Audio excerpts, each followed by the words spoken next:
Stadium and Team 1 of Dayton Rangers International Net 20 Cup.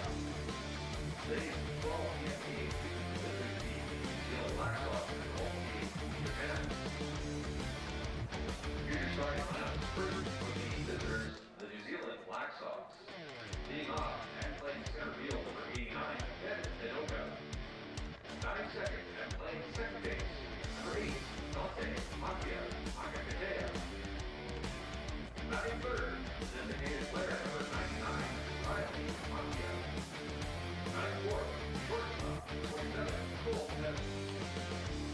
95th, and playing left field for 20, Thomas Tinoka. 96th, playing first base, number 6, Jerome Garrity. 97th, playing right field, number 5, Timothy Bernicola. 98, the catcher, number 43, Florida. 99, third baseman, number 27, Reese Evans. And the flex player, on mound pitching, number 16, Tita Roma.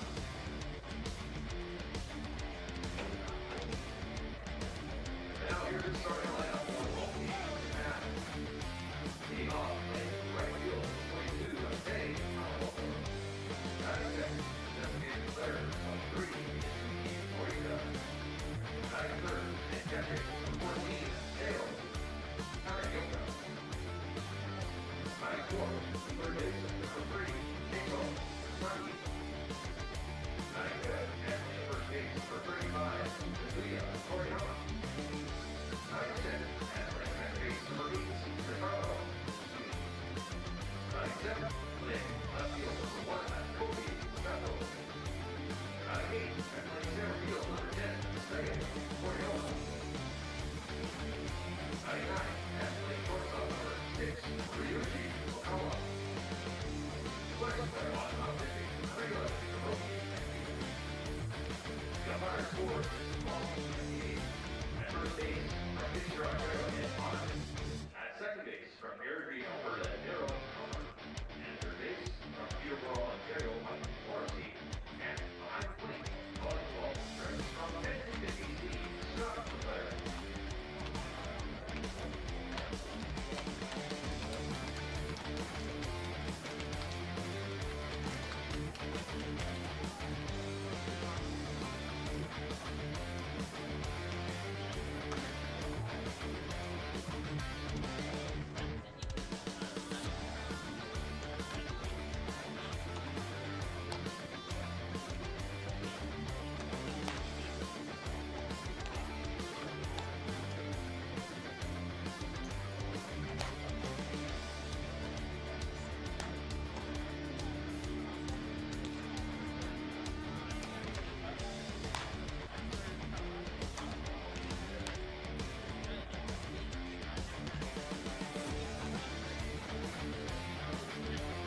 Welcome back to the final day of action here at the Super 8 International Men's Four Nations Cup from Saskatoon, Saskatchewan. There you see the traditional haka from New Zealand as they get set to play Japan in the final round robin game for each team. My name is Chris Abbott, and I'm joined by Kyle Smith. Kyle, it's been an excellent event so far as we get prepared for the World Cup in Prince Albert, about an hour north of here next week. What are we looking for today, and does anything strike you about the lineups we're looking at? Well, I think these are the lineups that we're going to see, and there you see it on your screen at home. I would say that very well is starting lineup for New Zealand on Tuesday night against Canada. Maybe one little change, if you were going to do it, would be Tani Mumu in for Dante Makia Matakatea. But from what we've seen, it looks like Dante may get that start on Tuesday night. That is the lineup. Anoka Makia Matakatea and Riley Makia, the top three in the order. Riley Makia just been walking around the base pass here all weekend. Nobody really wants to pitch to him. Well, he's been one of the hottest hitters in the world coming into this weekend and leading into next week. So, I mean, I do not blame them whatsoever to avoid that dangerous bat. And for Japan, we also expect this to be their opening day lineup in Prince Albert. You've got Koki Sato in left, Sai Koro-Iwa in center, and T. Hamamoto in right. Masaki Okawa, Yasumi, and Toriyama around the infield. Taiyo Kataoka will do the catching for Hiroki Aikita, who will get his second start of the event. He started on opening day against Canada, Kyle, and curious to see how he does in this one, as he didn't look super comfortable in the game against the Canadians. No, really seemed to have a hard time adjusting to being on the pitcher's circle. Didn't really like the footing almost, and he was very uncomfortable trying to find his way through it. He's one of the lone guys that still has foot in contact with the ground here at the event, but he definitely had a shaky start. At one point, actually had the pitching coach out behind him as he was warming up the one inning just to make sure the alignment was right. So he's looking for a bounce-back game here 2 days later. Set the stage for you a little bit. Japan comes in 0-2, really looking to find their offensive game. It's been on a milk carton here so far in Saskatoon, while New Zealand comes in 1-1. They beat the U.S. on opening night and lost to Canada yesterday.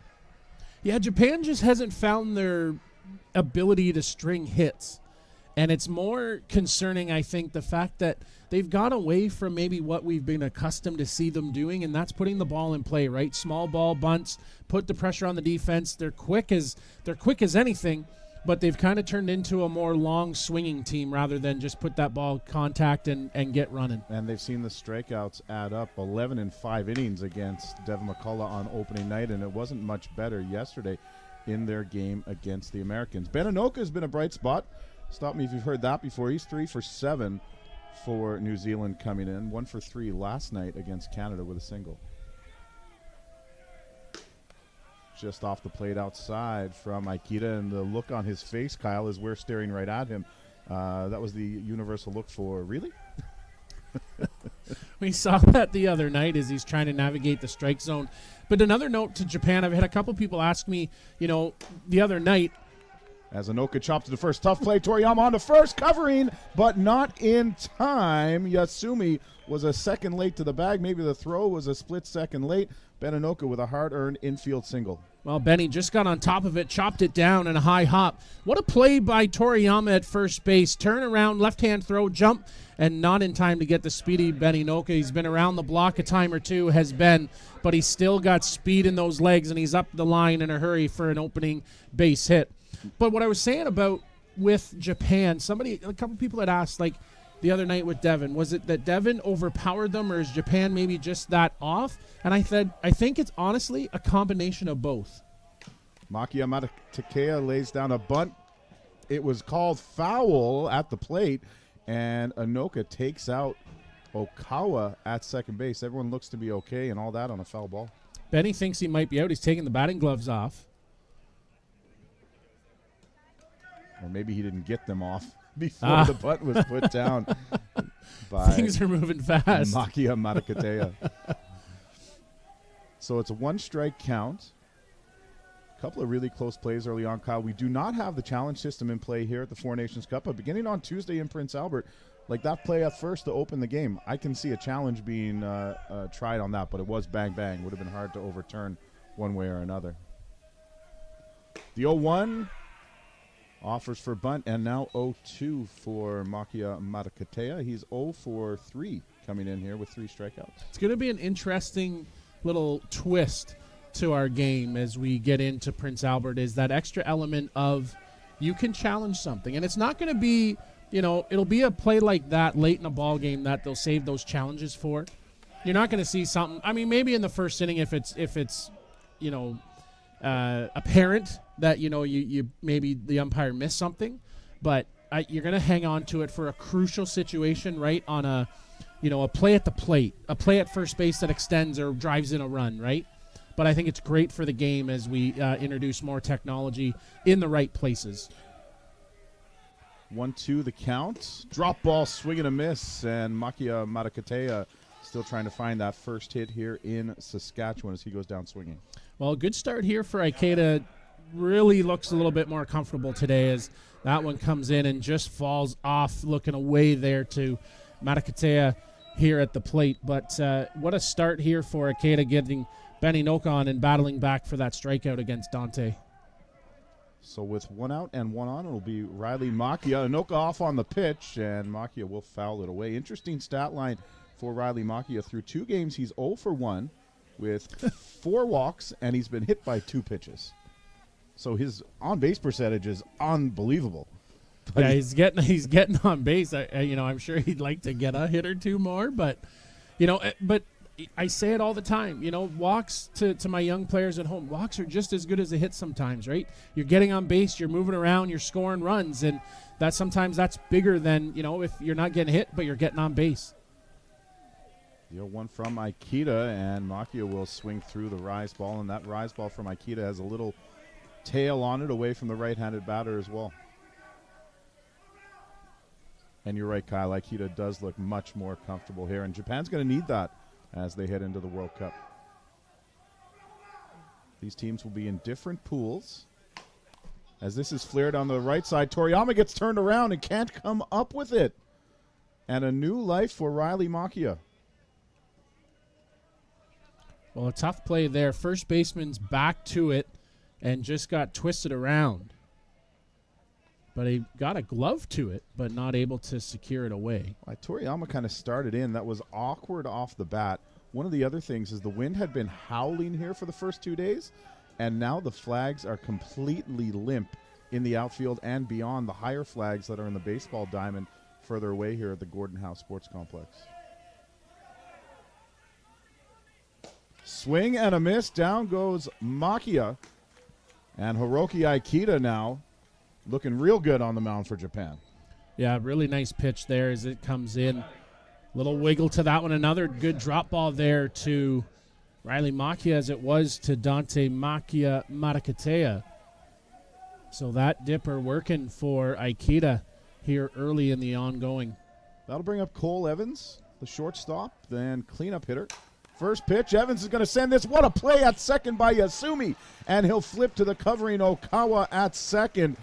Cole Evans still looking for his first hit here, Kyle, and we all thought he had it right there. Man, what a good swing there by Cole Evans. That might be the best one we've seen right off the skip here in the first inning. But a great diving play by Yasumi to knock it down and flip to second for the out and end the inning. Well, we're off and running here. First of 4 games in Saskatoon today. Canada and the U.S. next. Then we've got the medal round a little bit later. Stick with us all day here on Softball Premier. You're watching the Super 8 International Men's 4 Nations Cup.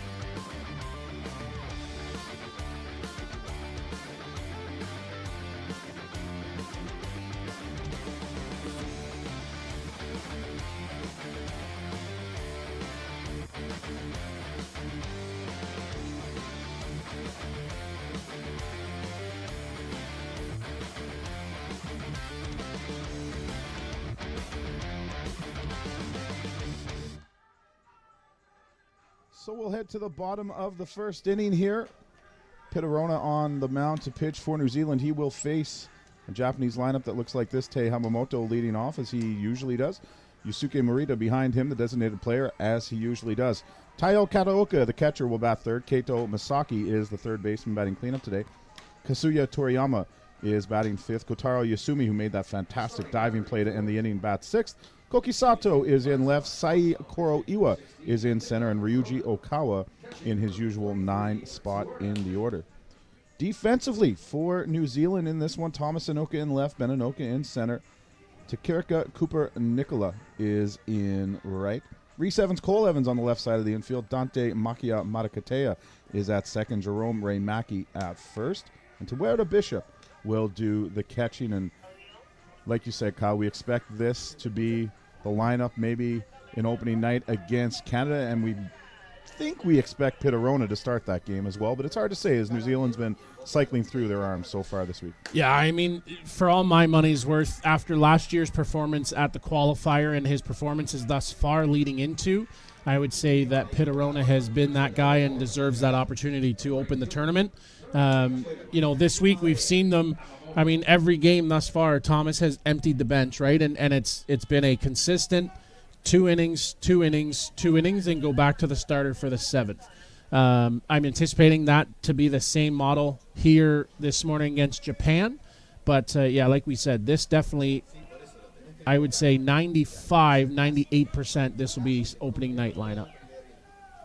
So Tei Hamamoto, the leadoff man, is also still looking for his first hit here, and this could be an opportunity for it as he'll chop it out over Cole Evans, and Hamamoto is going to go for 2. He's not. It's caught. I thought that was chopped off the plate. That's what confused me there. It wasn't. Just a high little pop. Cole Evans gives chase and no look back to the play and makes the catch. What a play. What a catch by Cole Evans. I mean, we've said it how many times this week, Chris? Probably the best player in the world right now. Yep. He's the best one here this week, and my apologies to Cole Evans for botching that call. I thought it was chopped off the plate, Kyle. But he went back, tracked it down, and the man is a human vacuum out there at short. We're parked right behind home plate here. So and in your defense too, you're also looking through the median here in the window. Yes, there is a post in front, but it's all right. No excuses. What a play by Cole Evans. Yusuke Morita, the designated player, will now hit. He's 2 for 6, hit a home run last night in the game against the United States. And we've talked about this already this week, Kyle, but as far as Japan's going to go, they're going to be led by Morita, and he's got his second home run in as many games. Yusuke Morita goes deep to center field to open the scoring for Japan, and that's exactly what they've been looking for. While Morita continues his hot streak here for Japan, and it's 1 pitch and goodbye as that one gets up and out of here in a hurry. Nice contact swing. He uprights himself. He climbed the ladder. It's a good pitch by Rona up in the zone. It's just Morita got up to it and drove it out into right center there beyond, just right beside the light standard in right field. Japan with its first lead of the tournament, and we'll see if playing from in front will help their cause. Taiyo Kataoka started the game against Canada.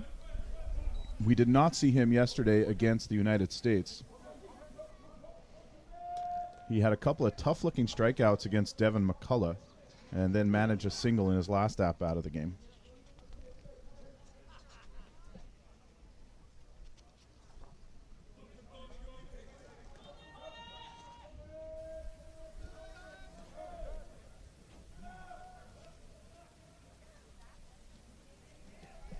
Kataoka tries to sneak down a bunt, and that's more what we expect from Japan, Kyle. Bunts from all around the order, no matter if it's the number 3 hitter or not. Yeah, you always had to be aware of the small ball and just contact plays for Japan over the years. There's a sign of that one. They are up against, for my money, the best infield defense right now in this tournament. Some of the Latin American teams will have something to say about that in Prince Albert. So half the field for the World Cup is here. We'll get our first look at Venezuela, the Dominican Republic, Australia,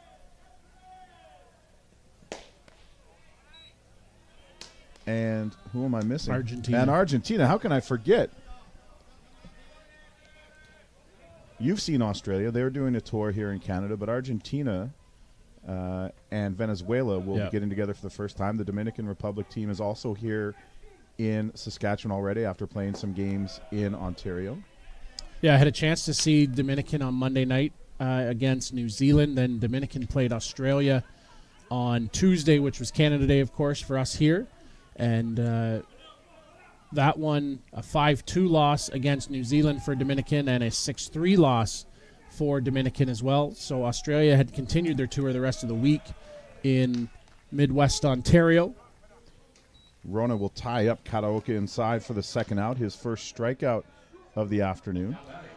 Yeah, but we haven't seen anything of the teams of Venezuela and Argentina. Of course, seeing club players from their countries up here, but it'll be interesting to see them on Tuesday night, Tuesday morning, afternoon, and into the evening. But quick little stat for Japan, Chris. This is their first lead of the tournament. Kaito Masaki takes a changeup from Pitterona for strike one. Bishop on the return actually gets a piece of Scott McLaren, the home plate umpire. And you talk about the club circuit. Obviously, it's going to be some downtime for that circuit during the next couple of weeks. This is lifted high and deep to left, and this is foul. Masaki was very close to making this a 2-0 game. Yeah, just out in front and yanked it on the left side. It had the distance, but definitely was tailing and curling away from the pole well after that. And to finish my thought on that, with the club teams off, our friend Blair Setford, we've had two Setford mentioned on the first 2 days, so we'll do another one. Sweltering in Southern Ontario today, and he's watching from the pool. So wherever you're watching from, whether it's 3 a.m. in Tokyo, 6 a.m. in Auckland, or mid-afternoon in Ontario, welcome aboard. We've got a great day of fast pitch ahead. Rise ball, strike three, and Masaki goes down swinging. So after the Morita home run, Pitterona settles in, strikes out the next two batters. After one complete, it's Japan 1 and New Zealand no score.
As we head to the top of the second inning, it will be the 5, 6, 7 hitters for New Zealand: Thomas Sanoka, Jerome Raymaki, and T. Kirika Cooper Nickel. Thomas Sanoka, the best hitter so far this week for New Zealand, Kyle, highlighted by his opening day performance. Yeah, I mean, he has been on a tear and getting lots of at-bats, putting that ball in play. Was 4 for 4 on Thursday night. Picked up the walk-off base hit, 2-run single. At that point, had a chance coming to the plate to hit for the cycle. Yeah, 2 singles, a double, and a triple, and earned him Rawlings Player of the Game honors.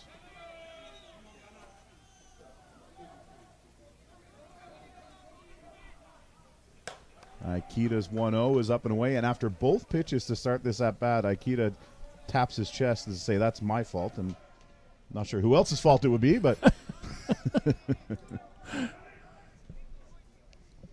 something not clicking as he starts the second inning here. He misses wide again, and Aikita not either A, not interested in challenging Thomas Anoka, or B, has lost the groove that he found in the top of the first. I bet the former rather than the latter. Drop ball in the outside corner to get himself back into the count, but if you're Thomas Anoka now, you can sit there, pick out a pitch, and sit back and drive it if you're so inclined.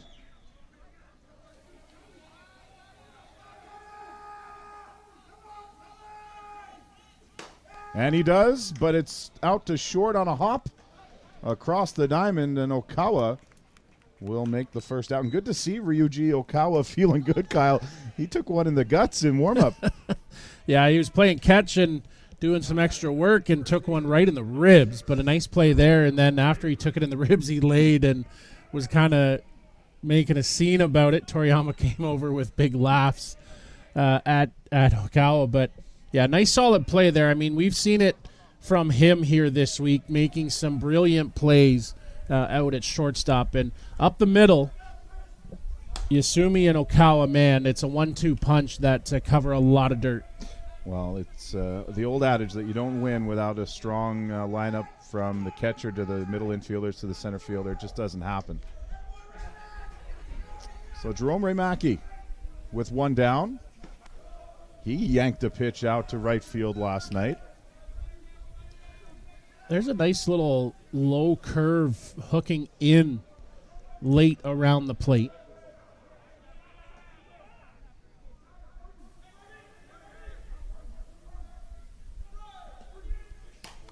That one caught a lot of the plate, and Raymaki will foul it away. Good pitch to hit, although he tried to pull it and ended up fouling it away. Romy had a big hit last night against Canada and knew it right away. Little bat flip, and then as he came around the bags, had a little quiet it down sign, a finger to the mouth as he touched third and came home. Yeah, you never wonder where his emotions are, do you?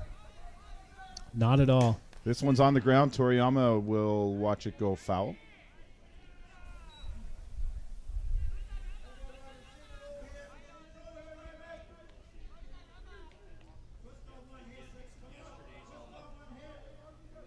And honestly, for the amount of time that Raymaki has been around, he's only 31 years old, just turned 31. I mean, he's got years left at this thing, a couple more cycles for sure. Just outside for a ball. Jerome has such great command of the strike zone at the plate. He doesn't get cheated much. Doesn't get caught looking.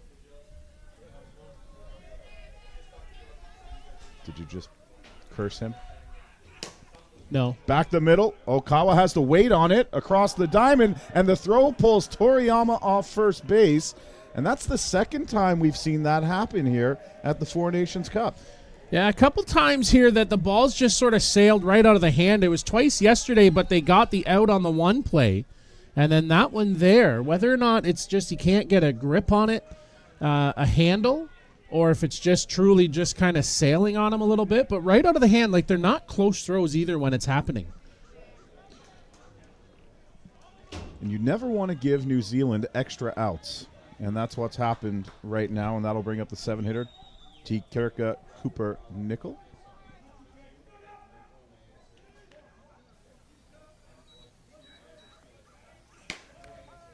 Cooper Nicola takes the strike at the belt.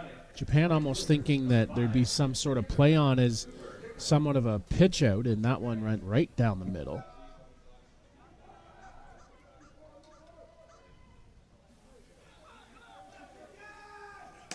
Cooper Nicola does try to get a bunt down, but he was never really close to it, and now down in an 0-2 hole.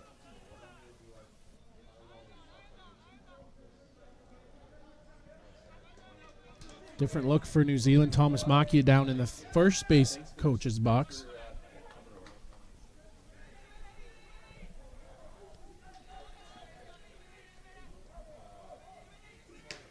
And off speed gets Cooper Nicola out in front, and a nice pitch selection from Kataoka and Aikita to get the strikeout.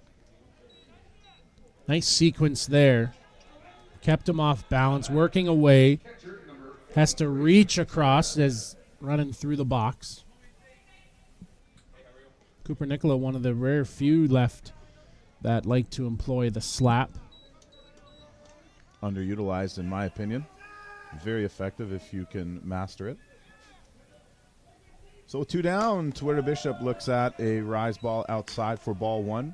Ray Mackey, the runner at first, reaching on an error.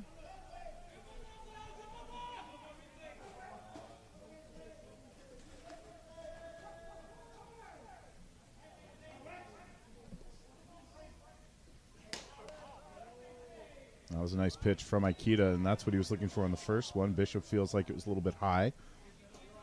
Bishop hasn't gotten on track. Now, he's only had 3 at-bats, Kyle, but 3 strikeouts. Yeah, just battling a little bit at the plate. Checking with Scott McLaren on the height to that pitch. There's that little curve from Aikita again. Be careful with that one to the right-handed batters. It caught a lot of the plate. Yeah, especially to Bishop. He's mashed one Monday night. Rise ball, half-hearted swing from Bishop, and a full-hearted strikeout from Hiroki Aikita, who, after wobbling a bit to start this inning, again settles down, and so far he's kept the New Zealand bats silent through 2 innings. 5, 6, 7 coming up for Japan. Toriyama, Yasumi, and Sato in the bottom of the second.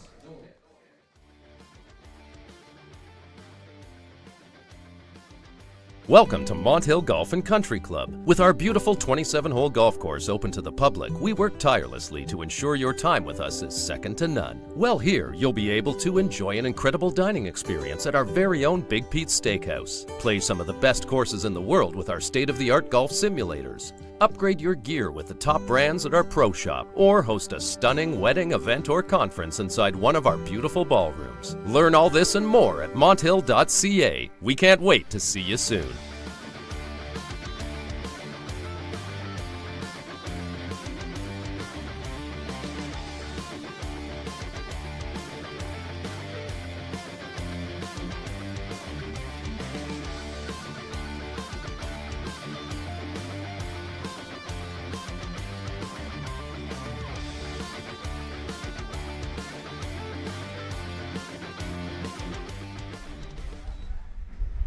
Pittarona throws his final warm-up pitch to Cameron Watts, who filled in for Tsuerta Bishop as he got his gear back on.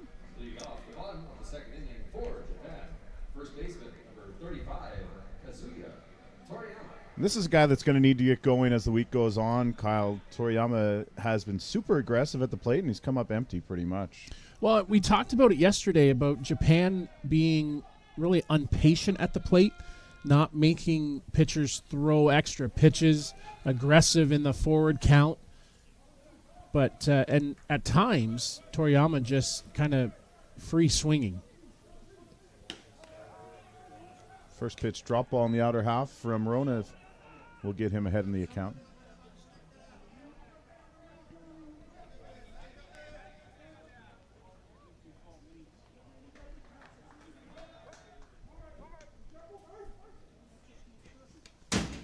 That one's up, and away, and Toriyama will watch it sail by.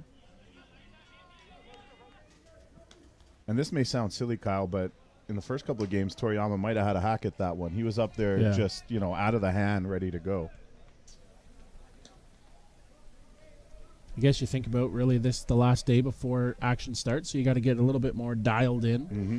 I've noticed a few more times here in the first inning and a half, a few more conversations with the umpires. Whether it's between coaches and umpires. I saw Cole Evans over talking with Mike Morrissey and just sort of angling and, working on what can they pick. Is there something they can get to work on with the pitcher, that works in their advantage against the opposition? See, and there's Cole again talking to Darryl Helmer. And what do you think that conversation's about? So that one, it looked more like sort of positioning, maybe of him getting out of the way of Benny Noka. Little check back there with Ben. It'd be interesting. We can. Check swing. Toriyama does not go. Count is full. We're going to be joined by Bevan Matsuni in the third inning, and I'll ask. Well, Just to see, right? Like, it's interesting. It's interesting to see what they're asking about. I know I saw they were asking, the Japanese coaches were asking about Pitta's delivery. swing and a miss. Toriyama goes down here to start the second. Well, while he's talking to Daryl about placement, tell him to get out of the way of our camera, huh? Yeah. Now batting, second baseman, number 8, Kotaro Yasumi. Toriyama's struggles at the plate continue. And with that, that'll bring up Kotaro Yasumi, the second baseman. Yasumi did not play last night, 0 for 2 with 2 strikeouts against Devin McCullough on opening night.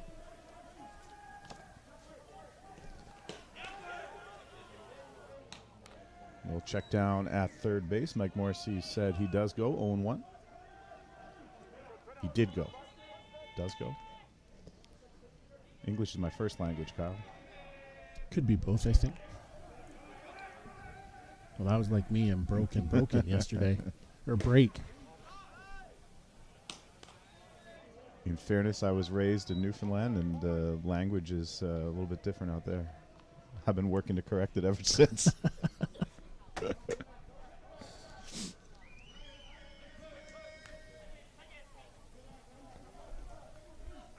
1-1 to Yasumi. Check swing again. This time he does not go.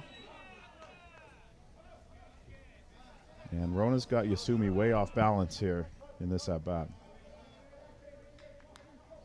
That's something that Pitta did so well last summer in Prince Albert at the qualifier, was hitters never got on track against him, never felt comfortable at the plate. This is lifted high down the right field line. Foul territory gets sparse over there, but there's room for Cooper Nicola to come over and make the grab. 2 down.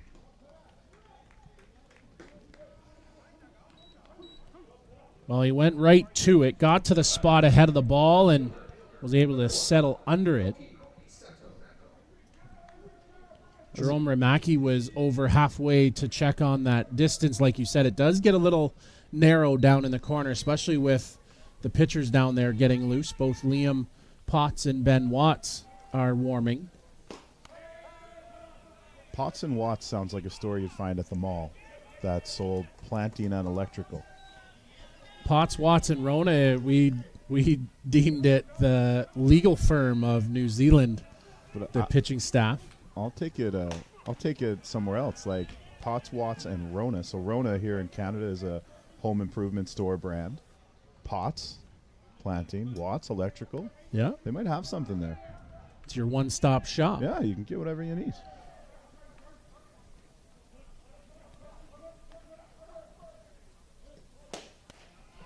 Interesting, Chris. Aikita is down in the bullpen, just soft tossing. You know, after one of the pitches, and as we zoom out here, you could see it down the left field line. After a couple of the pitches early in the last inning, the ones that he said, my bad on, change up, and Rona gets it in for strike 2. I saw Aikita kind of stretching out his shoulders and his rib cage, and I wonder if he's battling something down there. I'm just trying to keep it moving. He's not throwing hard by any stretch of the imagination. So, I mean, you very well could be. And he's really elongating as he comes around at the top of his motion. So it very well could be that he's just keeping loose and stretching out that lat. Yeah, you can see him down the third base line right there on our screen. It's rare, especially, in a short inning like this where he's throwing plenty of pitches. There's no real reason normally for a pitcher who's in the game to go down there. So keep an eye on that. Meanwhile, 2-2 count on Koki Sato. That's in the dirt. Runs the count full. Sato has hits in both games for Japan. He's usually down the bottom third of the order, Kyle, but he was up a little higher last night, seeing that Japan used a lot of its reserves. Yeah, and we talked about Thomas Makia emptying the benches. On the ground, knocked down at third by Reese Evans. He finds it across, and Reimaki will maintain contact with the bag for the out. Yeah, Jerome stretching for the ball and coming off, but what a play there. Knock it down, and then a bounce right back up to Reese Evans, able to control it and fired across the diamond. Smooth play after the little bobble. Will send us to the top half of the third.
So 9-1-2 due up for New Zealand here in the top of the third inning. Kyle, I'm going to give way and let you take this from here with our special guest.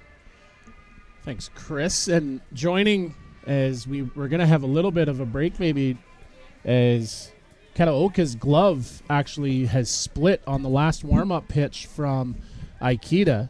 The ball went right through the webbing of his glove, so he is waving for the backup catcher's glove, Ueda's. But being joined here by Bevan Matani, the team leader, and I'll let you say your correct title with New Zealand, but it's high performance General Manager. General Manager. Tēnā koe Kyle. Great to be here.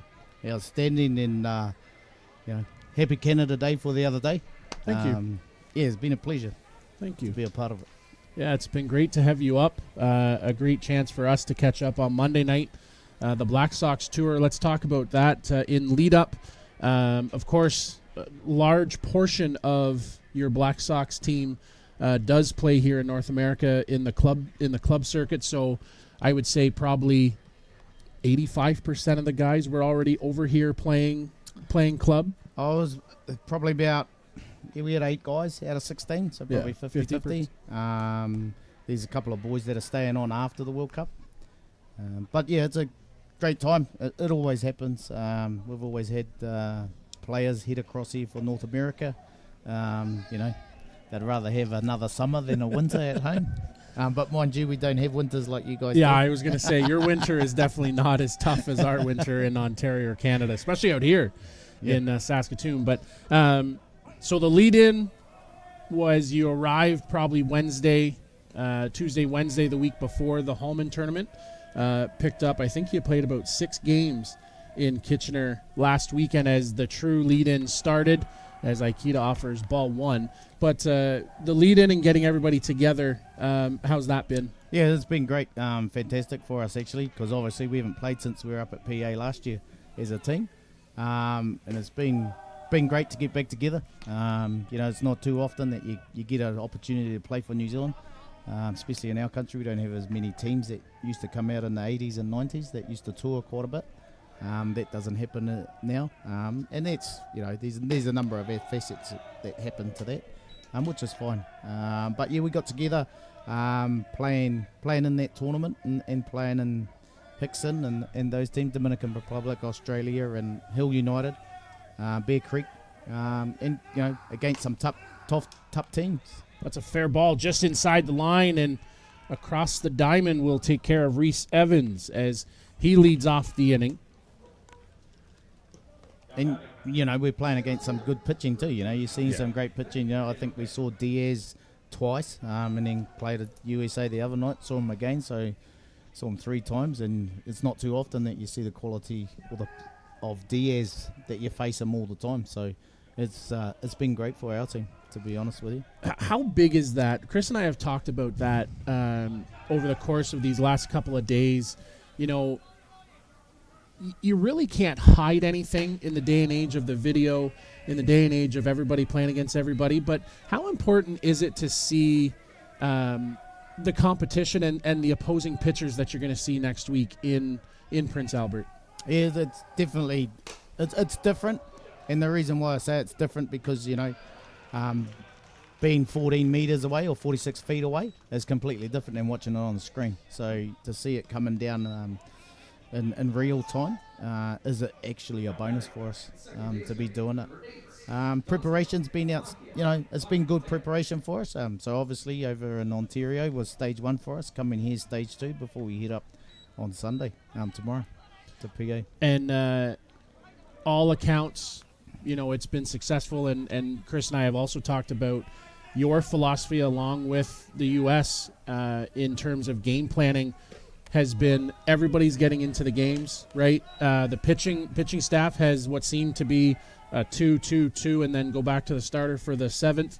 But it's a set plan, and you have not deviated from that, getting everybody in rather than, Japan has only made pitching substitutions in games and as has Canada. But how important is that? I know you and I talked about it on Monday, but we've also seen, not necessarily here, but in the few games on the weekend and then in Hickson, guys moving around the diamond and playing other positions. Yeah, so we sort of, we don't tour like we used to. So obviously prior to a World Cup, we would play 30 games. Heading into that, obviously, financial straits and other things that happen to that puts it very difficult for us to do those things. So you're trying to give them as many at-bats and as much game time as possible. So you see them move around the diamond. And obviously, I think we learned a lesson in regards to Jerome getting hurt last year at this tournament. We broke his hand and coming in, and so some players had to play out of position. So Larry's given everyone opportunity to play all around the diamond to cover those scenarios, really, that if someone does go down or something does happen, that it's covered. Always looking ahead, right? You bring up, we've got the continuity now, U18, U23 into the senior men's program. A few new faces on the cycle this year. Seth Gibson, Titika, Cooper, Nicola, one of those new names. How impressed are you with those young guys as they've stepped into the role in the Black Sox culture? Oh, it's been outstanding, actually. Obviously, when you look at Titika, Cooper, Nicola, he's the outfielder, and you look at our outfield. Our outfield's not young. When you look at, Chris and I were looking. Not being disrespectful to them. No, but Chris and I were talking about it. Ben and Thomas were on the Black Sox in 2009 here in Saskatoon. Correct, that's right. And so, if we're not looking after and we're not protecting and making sure that we're giving experience to the likes of Tikitika to come in and play centre field, play right field, play left field, because who knows that we don't know how long Ben and Thomas are going to be playing for. So giving him an opportunity to play against international experience. He's come through the 18s, he's come through the 23s, and then obviously coming away here. It's been outstanding. So Seth Gibson, he's been a part of the junior Black Sox program. He didn't go away with the 23s to the World Cup in Argentina, but he's, as you can see, watch him play, he's very energetic. First base, left-handed first baseman. We haven't had too many left-handed first basemen in our country, so that's a bonus for us. It's no secret the Black Sox have not had the success that obviously that you are accustomed to, people around the world are accustomed to these last couple of cycles. A change in leadership has, I think, changed the culture. You can feel a different vibe around the team. How do you, because you talk about funding, right? And with some of those down performances has led to some funding cuts. How do you take the pressure off the guys to be ready and to have that improved step, right? And, ultimately your goal obviously is to win the World Cup. But secondhand goal, I think, would have to be we simply have to be better at the World Cup. Yes, that's right. If you look at probably the last 3 World Cups, obviously finishing first and then going fourth and then eighth in Auckland, it's taken a hit. And obviously that, who knows what could have played with that, in any sport you play, if you're at the top, you've got to continue to improve, and everyone's chasing you. And at some stage, if you don't continue to continue to improve your game or to take it to the next level, people are going to catch up to you because they can see what you're doing, so they're mimicking exactly what you're trying to do and improve in that way. For us coming in here, and obviously Thomas was appointed as the head coach of the Black Sox, first Māori to be a head coach for the national team. And obviously with Thomas, his was about putting mana back into the shirt, because obviously it's tough to go through that big long legacy of 76 right through to 2015, 2017 of being gaining medal, podium time. So he just wanted to, his main focus was putting mana back into the shirt. And it's, obviously, there's whānau commitments, you've got to give work commitments, there's all that sort of stuff. So, and just making it for them to own it, really. It's their team, they're out there playing. We've had our day, to be honest with you. Yep. And we're just there to help and support them in any way that we can, to share our knowledge, but also to have a look and go, just be aware of these certain things that happen. But that's all we can do. Is it's their turn to have the opportunity. As you look at the team, it's an outstanding ball team. That he's got out there, that he's named. Swing and a miss by Kiriawa now. Riju Okawa comes to the plate as we're joined by Bevan Montany, the team leader here this week and general manager for Softball New Zealand. Pivoting maybe away from the Black Sox, but your everyday role at Softball New Zealand. Walk us through your sort of responsibilities at the head office. So right now we've got our 2 under-15 teams. They're in Australia playing a couple of weeks over in Australia. They're right there right now. So our under-15 program is heading away. We didn't go for the women to head across and compete in that World Cup or qualify for it. We sort of learned a lesson from the last time they went to World Cup, and a lot of learning and a lot of experience that needed to happen in regards to their age group, because it's pretty tough to go into, you're 13, 14 years old and head away and play in a World Cup, let alone being 13 and 14 years old or this age that we're right here. So they're away over in Aussie playing club teams and state teams. And our under-23 women and our women's team, White Sox, they're in Canada Cup. They're in Vancouver right now. So to help us move forward and be successful, we've got to be succession planning, and that's part of my role, and what does it look like, and how do we go about it. Obviously you'd like them to go away and do as much as they can and play international softball and that, but obviously also comes as a cost. So it's been strategic in regards to value for money, how many games we're going to get for value for money, and is the competition going to be good enough. But also, obviously ranking points. It's pretty tough for us to be down there when we only got Australia, and you look at Europe, they've got 26 teams playing at their provincials, and obviously with Americas and things like that. So for us to head across and try to gain, because obviously at Canada Cup there's ranking points up for grabs for our women, so for them to play against those international teams and compete to see where we really do sit. Obviously next year they've got their qualifier, and that could be Peru, Czech or Oklahoma. So anything could happen, and obviously qualification for LA Olympics. So their program's quite big, and we're just trying to make sure that strategically we do things well, but also it's aligned, and keeping things simple, to be honest with you. One final thought from you as we let you get out of here, because I know you got lots of things going on, but looking ahead to this week, how do you see the week playing out? I would say that we'd be pretty close to the starting lineup Tuesday night out there today when we threw the first pitch. at least from where I sit in my estimation. But how do you feel going into next week and your thoughts as we get that much closer to Tuesday night? Yeah, from sitting, I'm trying to keep myself out of the circle and and be on the outside in regards to support and provide guidance for Thomas and the team. But they're in a slowly building and slowly confident. You hope that you have a top lineup, you have a 9, but you also the bench is so important as well. So you'll see Thomas will make changes through this game shortly, and that to give them. But you have your top line, you have your top class ball players, and we know who they are. Sure, they're out there. They'll probably play, and he won't deviate from them. Yeah. Someone might come in for an at-bat, but they're not gonna. He's not gonna drift away from that, as we know. Yeah.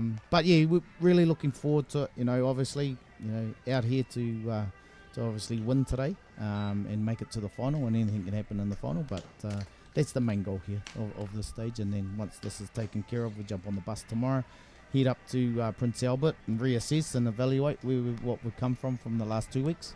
To move forward and then concentrate. Obviously, Canada's the first game, and then Argentina and Venezuela. So, main goal there is finish top 2. It doesn't matter whether it's first or second, you just got to finish top 2. Get in the super round. Get in the super round. That's the main focus. All right, my friend. Really appreciate you taking the time with us here this afternoon. Wish you all the best, and we will see you as this day goes on, but we will see you up in Prince Albert. Pleasure. Thanks so much, Cole.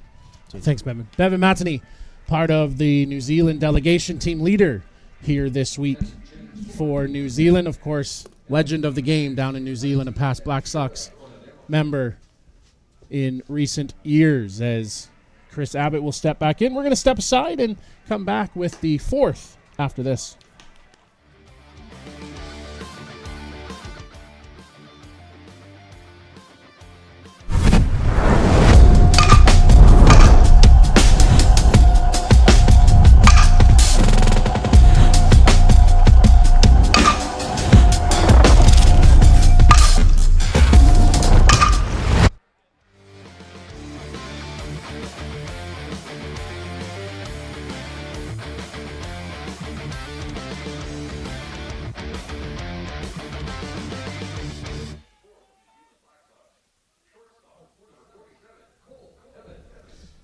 So Cole Evans will lead things off. 4-5-6-2 up for New Zealand here in the top of the 4th inning. And we've got a new pitcher for Japan as Shota Onodera has come on for the 3rd consecutive game in relief of the starter.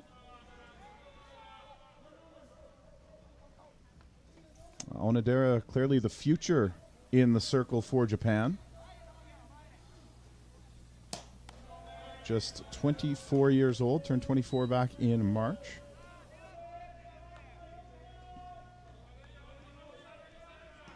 And Japan continues to protect a 1-run lead. As good as Pitarona has been for New Zealand, the only blemish is the Yusuke Morita home run.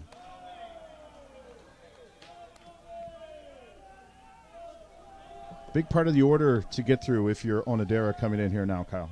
Yeah, this is a big test for him coming on.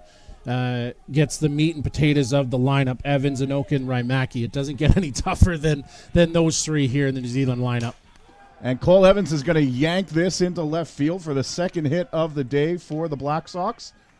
And that's going to feel good for Cole Evans as he finally gets off the schneid here, even though he yanked one his first time up as well. But 2 of his better swings that we've seen here so far today in the 1st and now here in the 4th inning. It's seemingly coming together for Cole. Better swings, better at bats, and that one was on a rope to left field.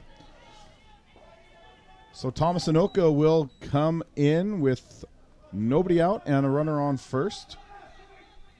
As New Zealand looking to claw their way back into this one. The claws may be a little dramatic. They're down by 1. Although the runs have been a little hard to come by at times.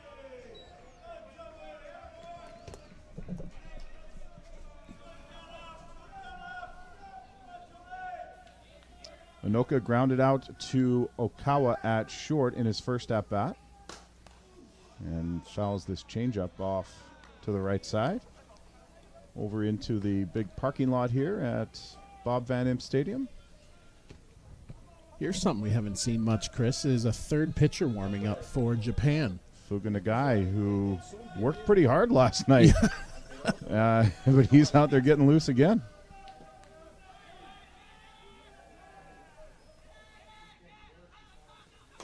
Anoka puts down a bunt. Charging across Masaki. Nice job to cover Yasumi. And heads up base running as Cole Evans goes first to third on the sacrifice. Something you don't always see, but the pressure and the opportunity for defense there. Nice play and taking advantage of him down on one knee, and no one really there at third. That's why Cole catches him sleeping as the shortstop, Okawa, had to hold at 2, but then it was a foot race to third. Yeah, the moment Evans saw the low throw and the fact that Yasumi had to get down low, he didn't think about it. He took off running, and we've got a slight break in the action as Scott McLaren had to go get some more softballs here. Luckily, there's a big box of them just to our right, Kyle. Yeah, balls are in no short supply. Well, thanks to our great sponsor at Rawlings Canada. So this will be a test for Onodera now. Less than 2 out, runner on third, and Jerome Raymaki, who reached on an error. You know, that base running, Chris, by Cole Evans sure brings back memories of how the New Zealand Black Sox always have run the bases. But definitely in years past, in the early thousands and 2010s, but Cole Evans heads up coast to coast on a sacrifice bunt. Well, we've talked about it. We'll continue to talk about it as this tournament and the next one goes on. Just the fundamental skills that New Zealand brings to the ballpark, and they really force other teams to level up as well. They're always on the cutting edge of techniques and innovation, as witnessed by their new alignment defensively pre-pitch when they're in the field. But it's the innovators that push the sport forward. And as Bevan said, you know, after the last couple cycles, they're looking to get back on top. So they'll take advantage of any sort of piece that they can use to their advantage. Ray Mackey leaves that drop ball where it was. 2-1 is the count. And this is exactly the kind of guy you want at the plate, because whether he gets on or does not, he usually hits the ball hard somewhere. Yeah. Infield drawn in for Japan as well. Not interested. 3-1 on the rise ball. Well, I said his last at bat, he's got such great command of the strike zone that very rarely does he go chasing. And right now, 3-1, you're going to have to come in on him. Either that or just keep working away and issue that walk. But Jerome maybe going to get one here to get a hold of. Well, it's either that or they're going to put him on. And honestly, pitching around him wouldn't be the worst strategy here for Japan. Well, Ray Mackey chases as he had visions of his second home run of the tournament dancing in its head. That's a really good rise ball. Stayed in the zone for a long time and then popped up as it got even closer, that it's enticing for Ray Mackey to take a hack at.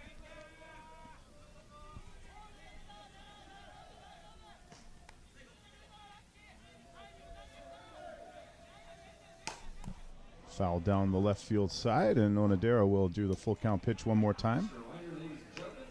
Kids out there return those balls down. Find home plate. On the first base side, trying to receive some cash for your efforts.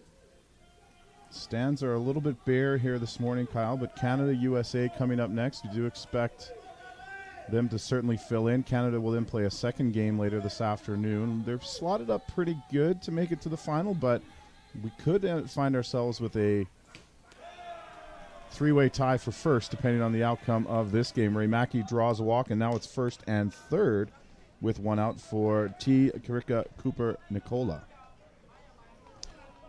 We've got a pinch runner coming on for New Zealand as well, and Seth Gibson.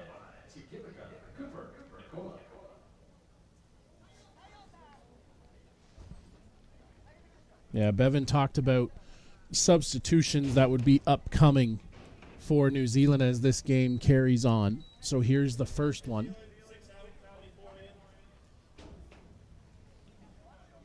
Straight substitution. Gibson will obviously move over and play first, as they've been platooning over there this week.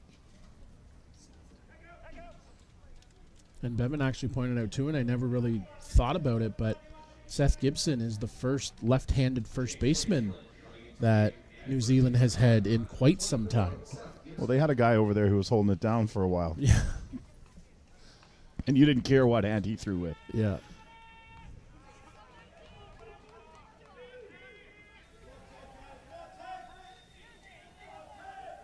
Cooper Nicola struck out his first time around. He puts this one on the ground. Okawa comes home, and they've got Evans at the plate. Thoughts for a second there, Kyle. They might have tried to turn two. Did he tag him? At home? Yeah. I think so. Oh. Heads up play by Okawa to cut down that lead run.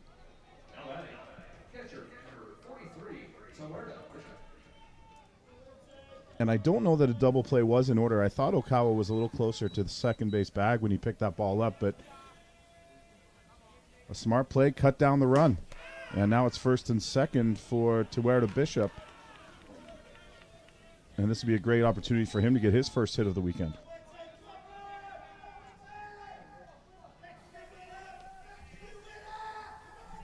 He was in this spot last inning, 2 innings ago, excuse me. Onodera must like the pressure as he puts one to the screen, and now runners at second and third, and the force is off. That one just got away from him and airmailed the catcher.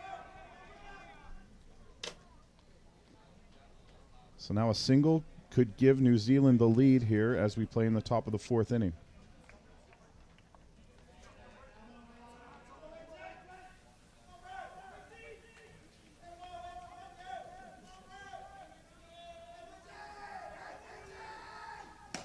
Tight rise ball inside, and Bishop swings through. Yeah, just can't get on time with it. So Onodera, one strike from working out of the jam he found himself in. And he will. He climbs the ladder even more. Bishop chases upstairs. And despite having multiple runners in scoring position, New Zealand will fail to cash. And Japan protects its 1-0 lead and will look to add as we go to the bottom of the fourth here at the Super 8 International Men's Four Nations Cup in Saskatoon.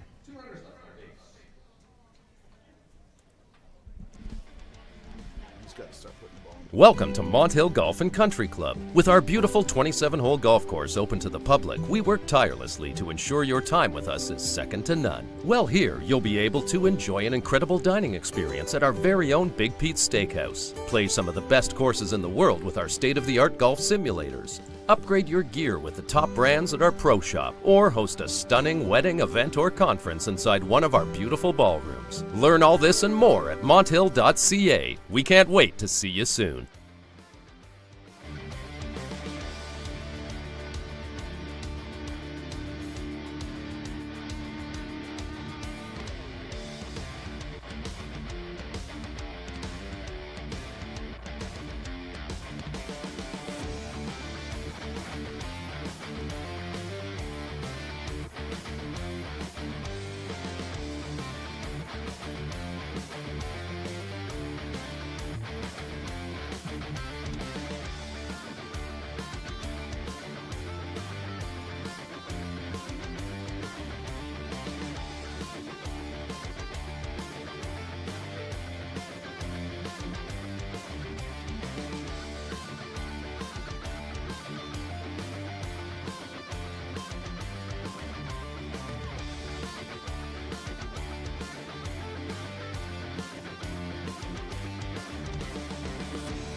We go to the bottom of the fourth inning. We've got some defensive changes for New Zealand. Seth Gibson remains in the game at first base. Tane Mumu takes over at second in a straight substitution for Dante Makia Matakatea. There you go. That one gets me every time. And I was getting ahead of myself because I was trying to also say that Riley Makia moves to left field. Thomas Anoka now in the offensive player only role in the lineup. There was too much Makia and Marakatea for this early in the day. So, the only blemish on the record for Pitarona is this man, Yusuke Morita. And his home run is the difference in the game. They shift to the right side of the infield. And a check swing, called a swing. Running the count to 0-2. And his bat has come alive, Morita, that is, in the last 2 games. And getting a power swing going.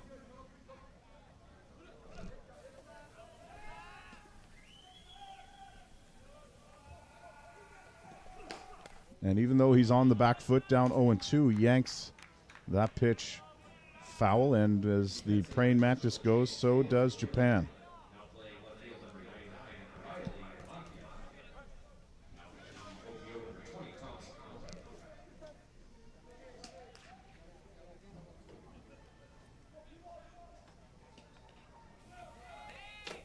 Cole Evans bouncing around out there.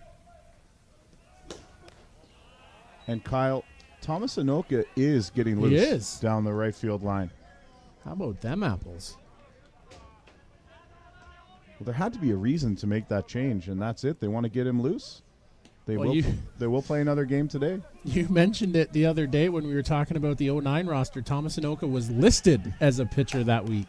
Oh, Morita turns on this. It'll go well foul, but that's almost out to Avenue P here I was in gonna say, I didn't Saskatoon. even see that bad boy land. It was on a mission. That might have landed in the hockey arena parking lot over there. By the way, what a complex. Yeah. Anything you could dream of, they've got it in here. And more coming after talking to Brian Kozorowski, and we're hopefully going to catch up with Brian maybe in one of the medal games later today. But they talked about a turf field coming, another turf field complex, or not complex, but turf field kind of warm-up batting cage facility designation. Morita gets out in front as Rona pulls the string. And since the home run by Morita in the first, Pitarona has retired everybody. That's 9 in a row, including 5 strikeouts. 6 strikeouts, rather. Yeah, you talk about this complex, and I think when we were talking the other day, there's 8 softball diamonds, 3 baseball diamonds, a full-size football field, an international recognized track, converts to God. speed skating in the winter, Troy just tells us. There's the indoor complex. There's the curling. They want to do this. They want to upgrade the lights here at Bob Van Impe Stadium. Like, it really is just... Honestly, as far as the country goes, you'd have a hard time finding anything as comprehensive as what they offer here in Saskatoon. yeah, can't in think terms of anything. from a multi-sport Yeah. situation, yeah, there isn't. I honestly don't think there would be anything remotely close. No, I don't think so either.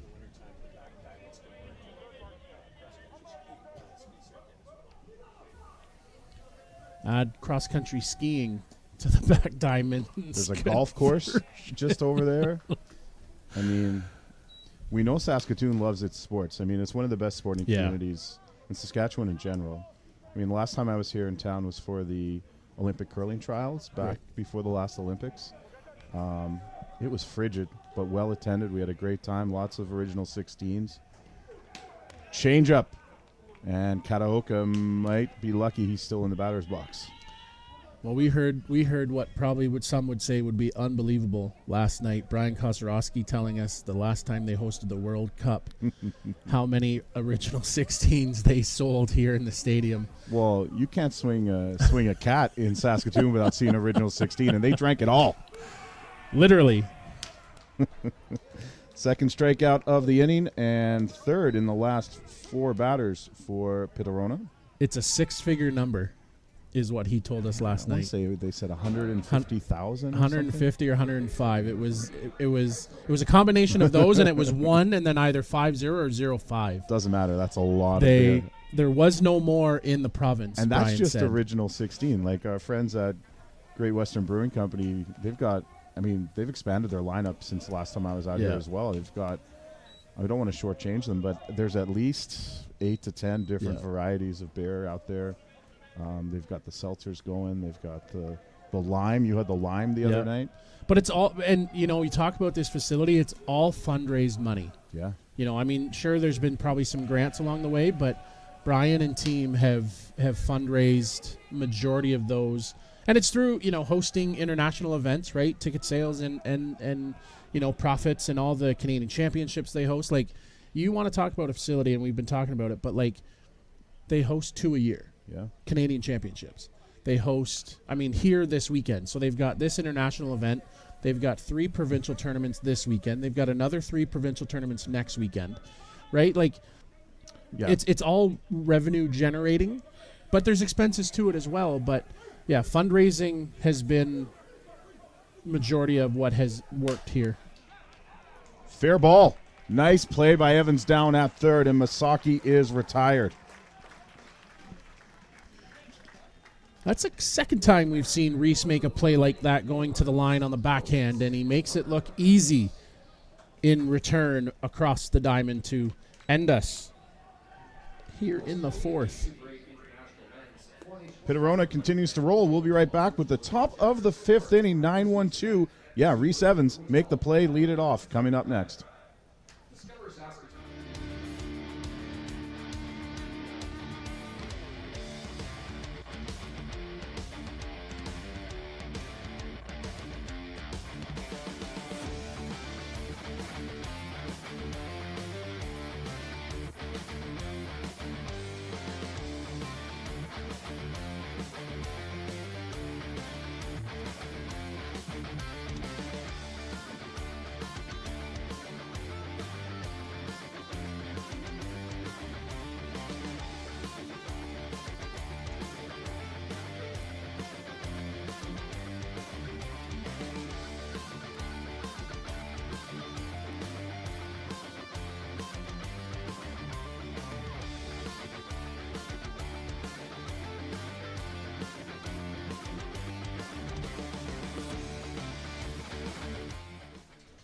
Yeah, that's fine. Hey, welcome back to the top half of the 5th inning. As Chris said, going into the break, Reese Evans makes a defensive play, and now he will come to the plate offensively for New Zealand as Scott McLaren has gone down to the bullpen, or down to the dugout, to get a few balls worked in.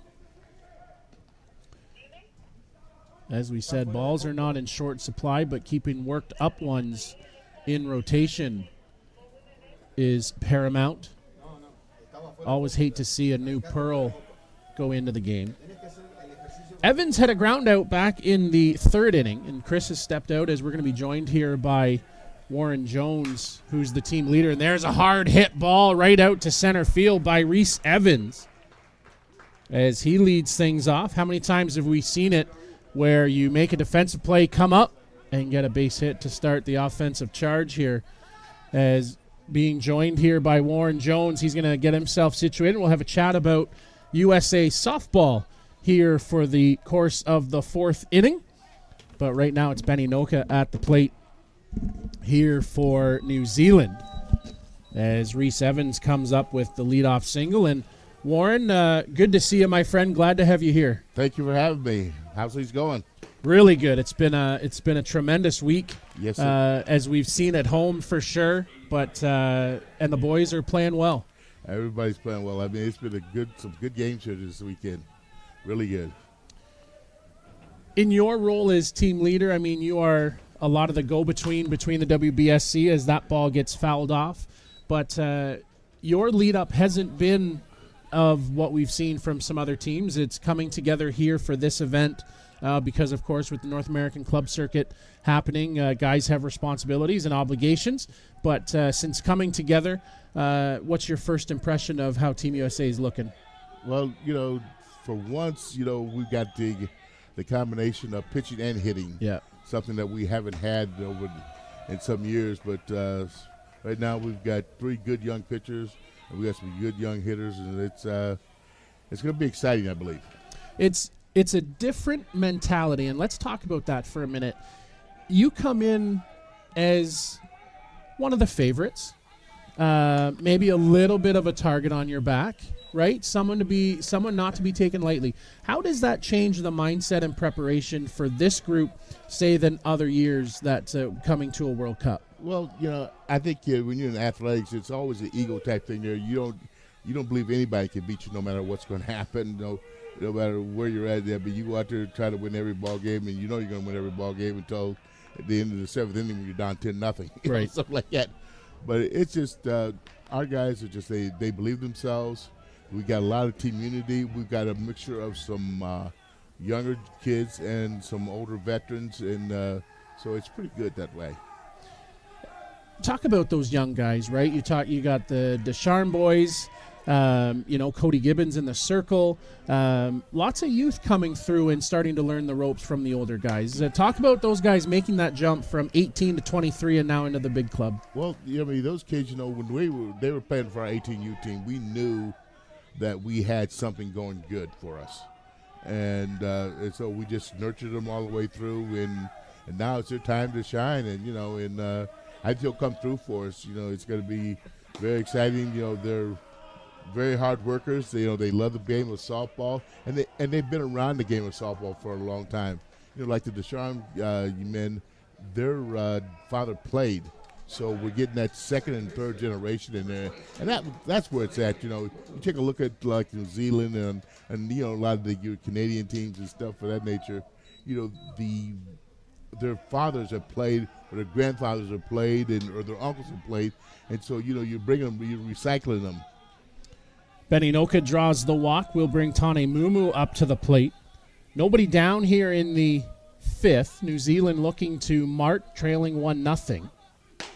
Being joined by Warren Jones, and you've been around the national team for quite some time, but.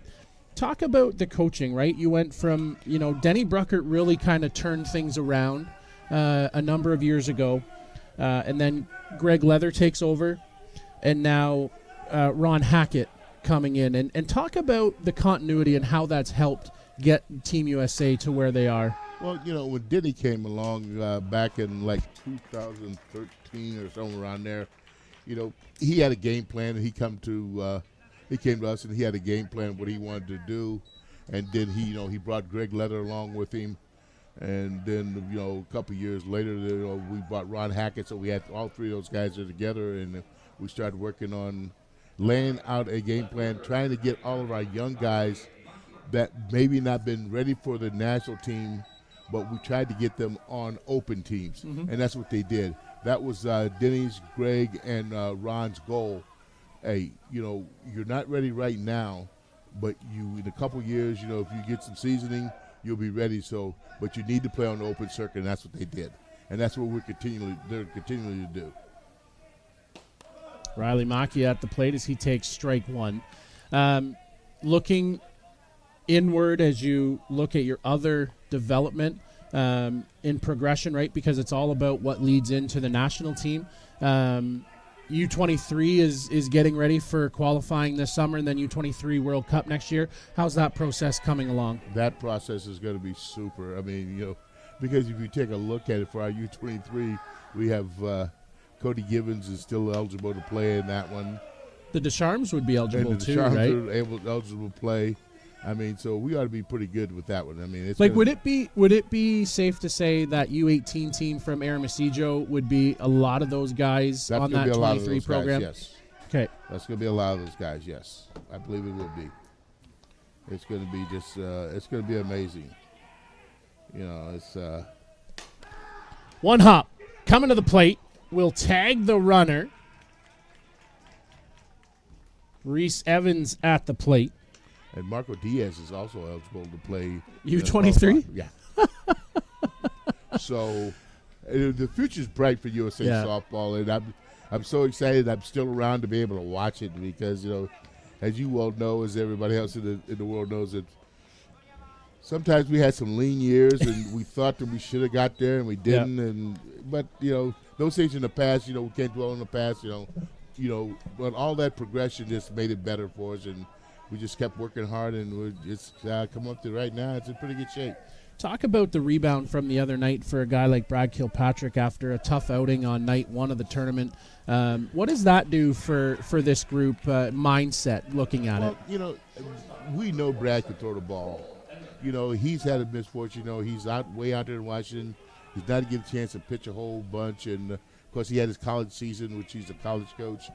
But the other night it was tough for him, but it was nice to see him come back the very next day. The coaching staff believed in him, so they started in the very next game and said, hey, look here, man, we got a lot of faith in you, so let's go out here and get it done. And that's what he did. He came back and he threw the ball fairly well. So Brad is sneaky. I mean, that young man's a good left-handed pitcher. And, as you well know, left-handed pitchers gives a lot of people fits. Yeah. How do you keep this success that you've had and building it forward? How do you keep the interest, and how do you keep the guys working through and working forward as this, these next couple cycles happen? We're very fortunate with our young men. They believe in the process that our coaching staff has put out there, and our coaching staff talks to our players a lot, and they tell them, hey, this is what we want to do, and but the program is not going to get any better if you guys don't help us. And we ask our young players, if you see a young player coming, that you think they may have a lot of potential, tell us about him so we can take a look at him and try to get him on the circuit. I mean, it's not a selfish type thing. Our players aren't going out there and saying, well, I'm not going to tell you about this guy because he may come in and take my spot one of these days. Yeah. Our players don't do that. They believe in building the program. They believe in what USA Softball is all about. And they've supported us, and we're supporting them. From the office standpoint, I mean, the absolute success of the women's program, it's world known. How do you translate, that program over to the men's program and the trickle down effect that success has, right? Because with that would come some extra funding, and being back in the Olympics would bring some extra funding. But how do you use that as something to look at and build on as Cole Evans goes down on strikes here to end the half inning, but being joined by Warren Jones? And it'd just be interesting to see, how close do the national teams, coexist or work together? That's kind of let me how to answer this question. Chris Sebring, who is our national teams director, that's probably as close as we get. Okay. What we have is the funding that comes through. Yes, our women's team did get some funding from USPOC, and but our men's team, we get our fundings from USA Softball, some of our fundings from them, and then we have what we started it back when Danny Brucker come along, Friends of the Program. Okay. And we have people that help donate money to get us there, and maybe we do an extra event, or maybe take an extra couple of days to go somewhere and play, like coming up here to play and stuff. That was not part of our budget, but because of Friends of the Program, we're allowed to do stuff like that. So, go ahead. No, that's how important is an event like this for you guys in preparation for next week?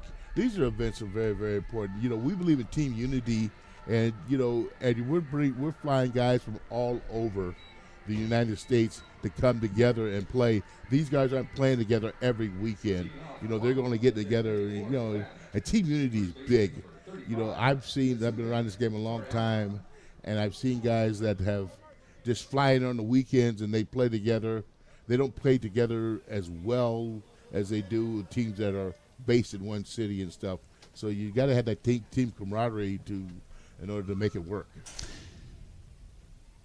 A lot of maybe some changes to the coaching staff the last couple of years, right? Ron Hackett coming in a cycle ago, but bringing in Gerald Muslar, and this last cycle, bringing in Roman 4 to the coaching staff. What does that do for this team, right? I mean, Roman and Gerald well known within the fastball community, but how does that translate into, guys that have been there and done it? Gerald, of course, wildly known as, Team Canada's ace pitcher. Right. And Roman had a very lengthy and successful USA softball career. But how does that help translate to the players on Team USA? Well, we got two guys that have been there and done that.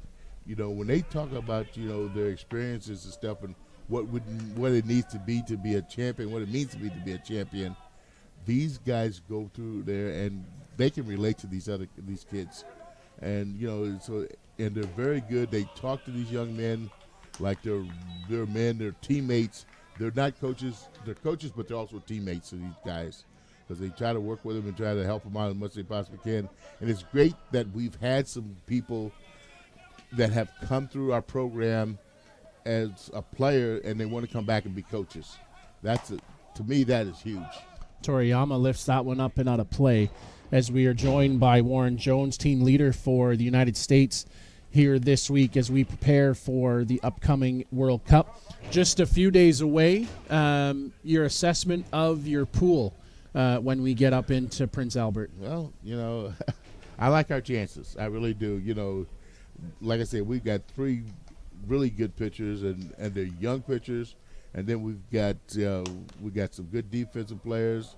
We got some hitters. I think I really like our chances more so than I've had in all the years that I've been around, and I've been around a couple years. Yeah, you've been around for maybe one or two. Yeah. On a day-to-day basis, I know your responsibility in the Ohio area as a USA softball director, but what else keeps you busy with USA softball? Being the commissioner for the state of Ohio, and then I'm still doing with the national teams and stuff of that nature.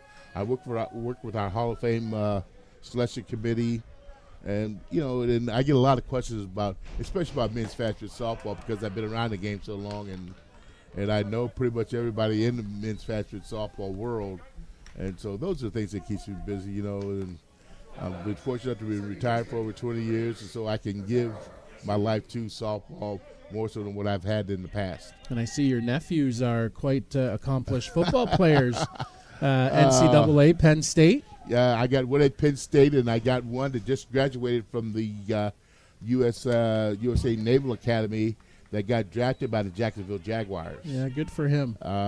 It's going pretty good down there for him, and the future's very bright for those two kids. And then the one that's a sophomore at Penn State, it looks like right now he's going to be starting as a safety. He's like 6'2", 210, 220, but he's a safety and a sprinter, and he is just bigger than all outdoors. But they're good young men, and their mother and father have just done a tremendous job of keeping on the straight and narrow. And I'm proud of them because they're not only good athletes, they are great students. Along with they got a sister that is a great student also. That ball lifted foul by Yasumi. Let's look at the state of the game in the United States. How are there pockets that see some growth? What's your thoughts on men's softball in the U.S.? We have different pockets of where we're getting softball players at. We're fortunate enough that a lot of the women's game, we've got a lot of brothers that are going out there watching their sisters play and watching their girlfriends play, and they get into pitching and stuff of that nature. So we'll be able to pick up some pitchers from that.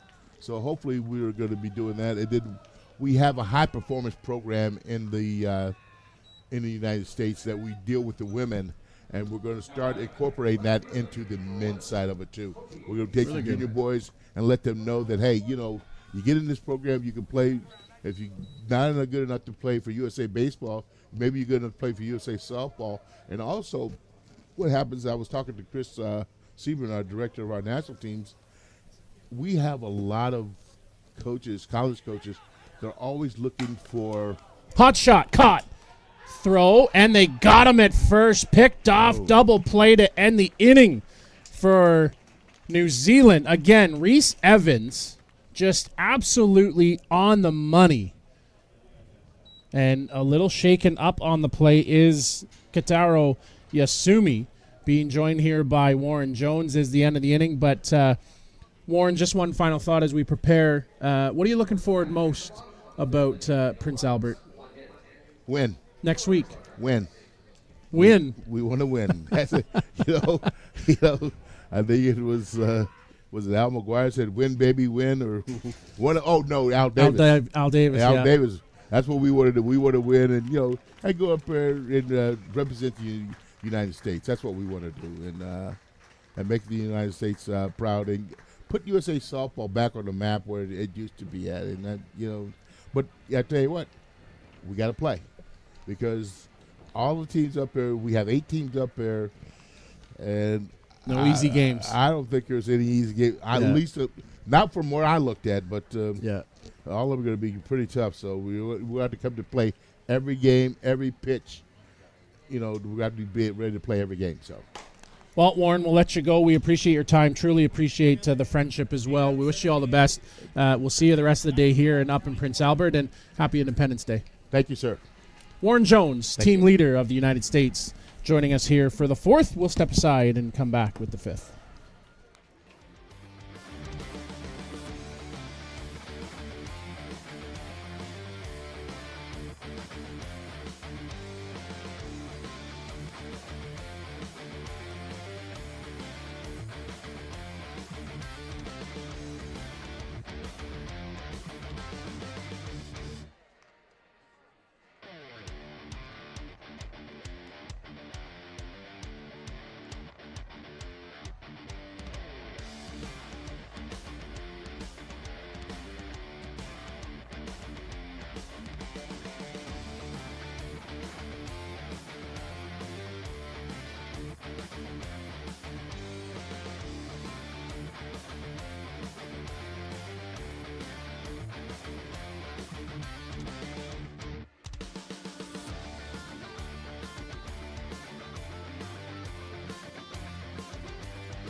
All right, we're off to the top of the 6th inning. Some defensive changes for Japan.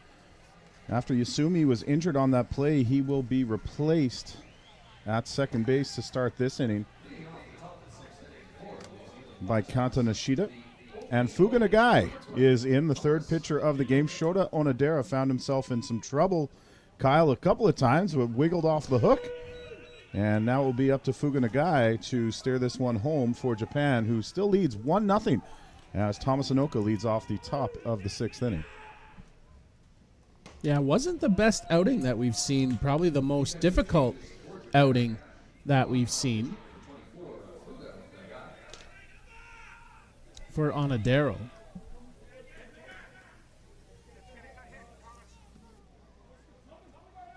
So Anoka comes in 0 for 1 with a sacrifice.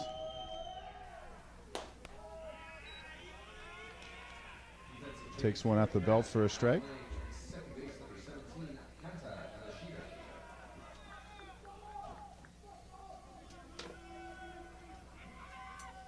And hopefully, Kyle, the injury to Yasumi will not be a long-term one, as Thomas Anoka will stay hot as he singles to center field to lead off the 6th. A carbon copy of Reese Evans' line shot to open the inning. Nagai got hit a little bit hard in his outing yesterday against the U.S. He did manage to strike out a bunch. That's kind of his M.O. He will leave some hits on the field.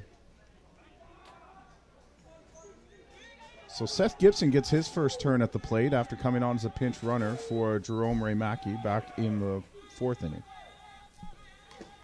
Tries to sneak down a bunt, but it's foul.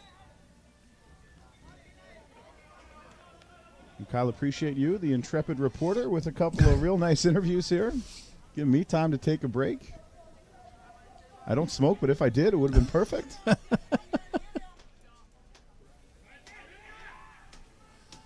Yeah, I thought, really some great insight to the thoughts for as these teams have prepared and where they see, the future of the programs and what needs to be done. It's fantastic insight, and thanks to the guys for coming by and chatting. I mean, it's just unbelievable access, and it's great for the fans. It's great for everybody as we try to continue to grow the sport of men's softball. Gibson slaps it away, foul down the left side. It's 1-2. And Kyle, 2 times now New Zealand has run into outs at home plate on hard hit balls in the infield. And that's the difference right now. Yeah, they've been knocking on the door, have yet been able to open it and walk through. But as we've seen this weekend, they have been scrappy and fighting right to the end. Gibson ducks out of the way, and then there's a little look out at Nagai. And Kyle, I know it's not on camera, but we've got some of our U11 players down here getting a tour of the area at Bob Van Imp. And I don't know about you, but I can sure tell you that for me as a kid, getting to watch these top-level tournaments only fueled my passion for the game. And you can always look back and say, like, I remember in 1994, Warren Jones just in here from USA Softball as Gibson swings through for the strikeout. I mean, I got to watch Lisa Fernandez play in a world championship in my hometown, which was like, she was somebody you just saw, well, not on the internet at the time, but like on TV or in a newspaper, Yeah, and I mean, that's the coolest thing about these events is, the inner kid in me still, these last 2 years hosting the Black Sox in my hometown has been like highlights. Surreal, and I've known these guys, for so long on the circuit, but to have, the historic Black Sox in Hickson, like that's just, I said it to them the other night, like it's just so cool to be able to do that kind of stuff now. Tikarika Cooper Nicola comes up with a runner on again. He is 0 for 2, reached on a fielder's choice back in the 4th. And it was on that play where Cole Evans was cut down at the plate.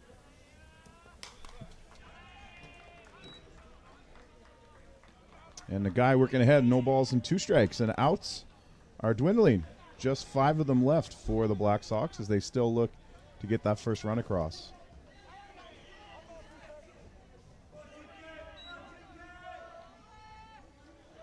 They've had some hits, just haven't strung them together to keep the line moving. This is on the ground, charging. Tough play for the newly entered Nishida. But he takes care of it on to Toriyama at first, and there's 2 away. Thomas Anoka will move down to second. The other impressive thing there by Nishida is navigating Thomas Anoka running at first base across in front as Ohippa Monk will come to the plate to pinch hit. Well, we're at the spot in the lineup of Tuerta Bishop, and he's just not gotten it going here yet, Kyle. So we haven't seen a lot of these kind of strategic plays from the Black Sox so far, but this game has certainly taken on a life more than a pre-tournament matchup as it's gone on. Yeah, I mean, if New Zealand wants to play in that final game today, I mean, this is a needed win that you're still battling for, and I know it's the build-up, but you want to finish and finish strong. And I would say to that point, Chris, this is the most complete game we've seen from Japan. Contrast that to the first 2 that we saw. Oh, absolutely. Listen, their defense has been better. They've only gotten 2 hits, and Pitarona has probably been a little bit forgotten in our narrative here. He's only allowed 2 base runners. He's been outstanding. Monk will swing through the rise ball from Nagai. And Nagai, as we talked about in Nagai's start yesterday, when he's working ahead, he's a vastly different pitcher. Vastly different pitcher.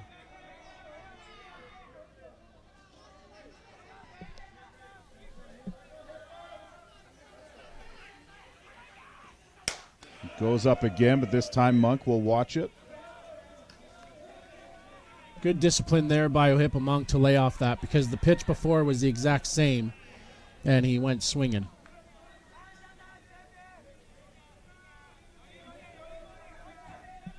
Monk will call time before the 1-2 pitch.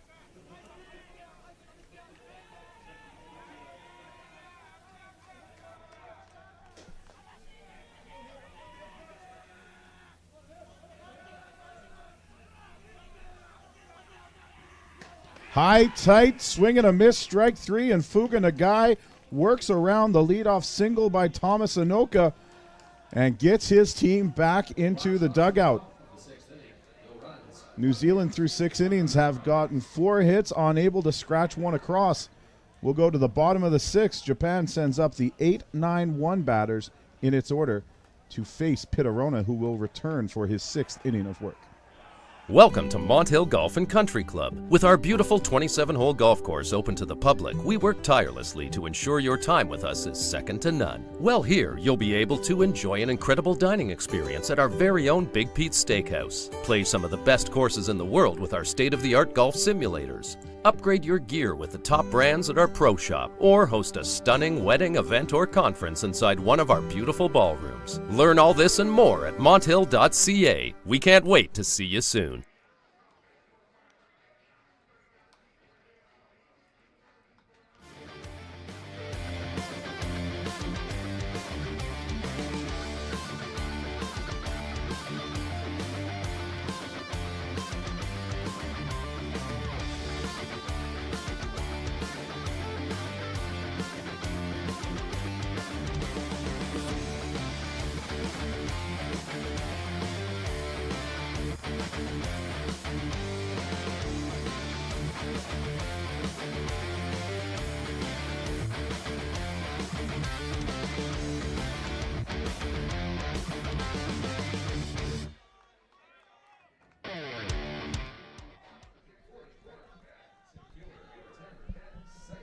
Seikoro Iwa will lead things off. He's 0 for 1 with a strikeout, and Pitarona has faced just 1 over the minimum because of the double play last inning. Despite that, New Zealand is down here in the 6th. The difference still the 1-out home run in the first inning by Yusuke Morita. 8 runners left on base, Chris, for New Zealand today. I think that's the tale. As we said, haven't been able to bust it open and get a run across. High, tight, Kuroiwa, even just to get to that at all. Although it doesn't matter, it's fouled back out of play.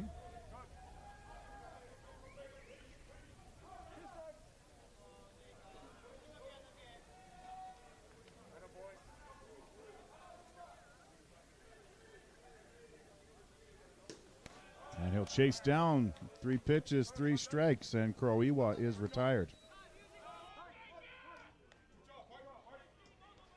9th strikeout of the afternoon for Pitarona. Ben Watts is warming for New Zealand down the right field line.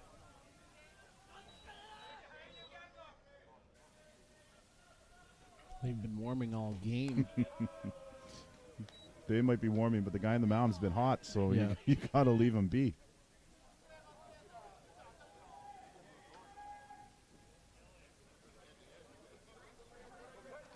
Ryuji Okawa, 0 for 1, grounded out to his counterpart Cole Evans in his only at-bat in this game. Those are the tough ones, Kyle, when you bat at the bottom of the order and you're getting your second turn and it's the bottom of the 6th. Yeah.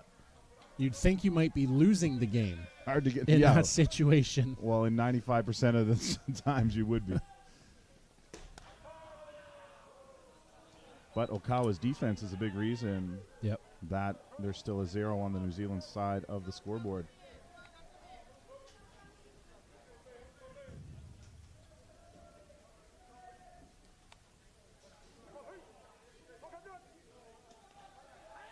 One, 2 from Rona. Low spinner out to second. Takes a tough hop on Mumu.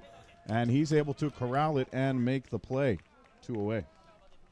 Nice play by Tani Mumu in relief from Dante Makiamatatea.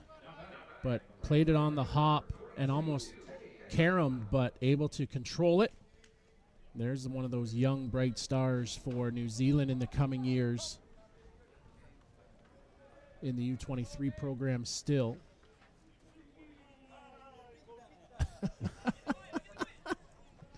Yusuke Morita just ran behind us here as Te Hamamoto has to bail out of first pitch from Pitarona. I don't know if Morita saw a Morita jersey in the stands or what, but he ran by saying his name. Man, like, and this is the... Talking to a fan over here. You know, you never used to see that stuff from Japan, and I think that's a big shift. Just allowing them to be a little bit freer, right? You used to just see them, you know, they'd be warming up for 2 hours before the game and things like that. But, man, and coming over to the North American circuit now, Yusuke Morita is here playing for Bear Creek, the Express, and, like, just they're freer. They just are enjoying it.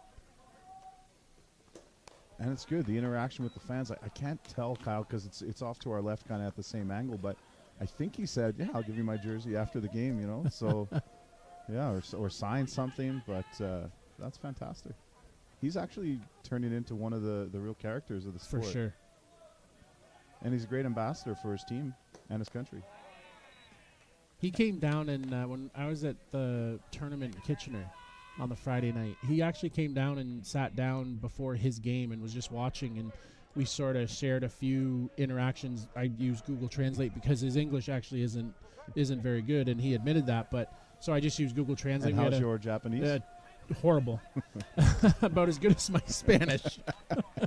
But he come down, sat down, and we had shared a few exchanges, and then he was off to go play in his ball game. But yeah, it was pretty cool. Full count now on Tei Hamamoto, who's 0 for 2. And time called before the payoff pitch here from Pitarona.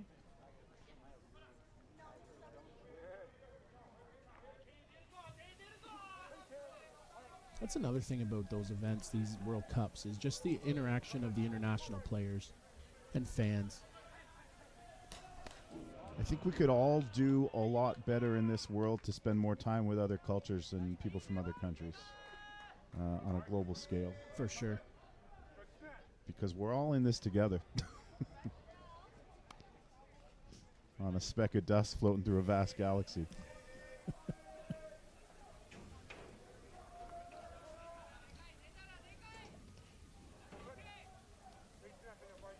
One more time, the 3-2 from Pitarona to Hamamoto. And Hamamoto will earn a walk and bring up the aforementioned Yusuke Morita.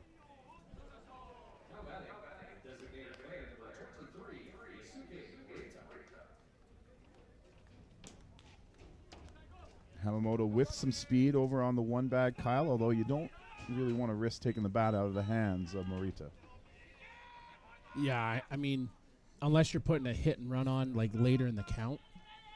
Yeah, the way he's been swinging it, you'd be hard pressed to not let him have a rip.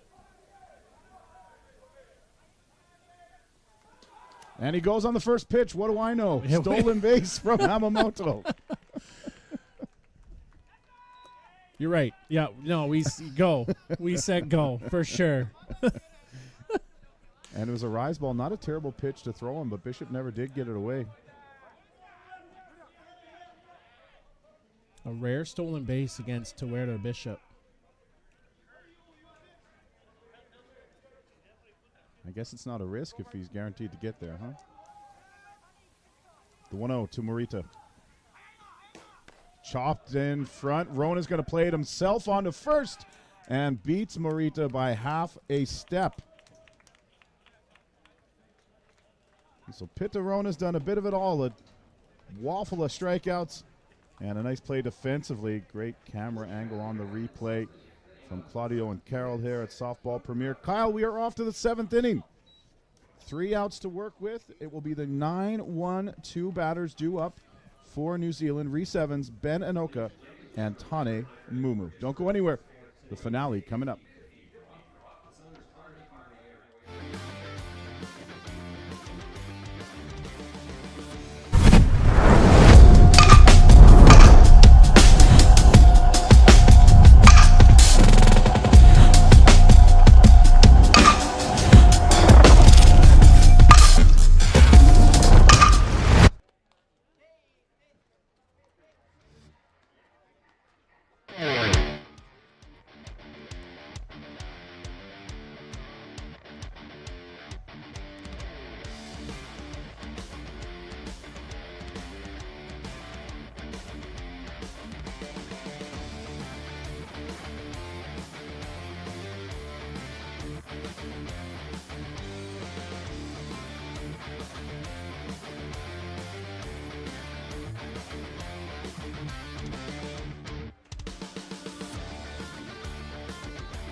So Rhys Evans, who has one of the 4 New Zealand hits, and it came as he led off the 5th. He will lead off the 7th as well.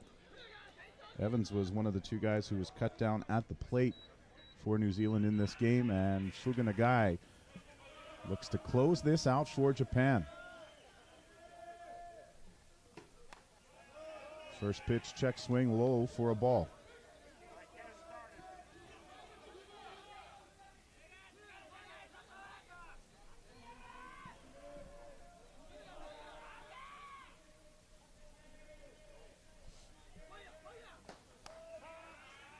Called strike at the knees, 1-1.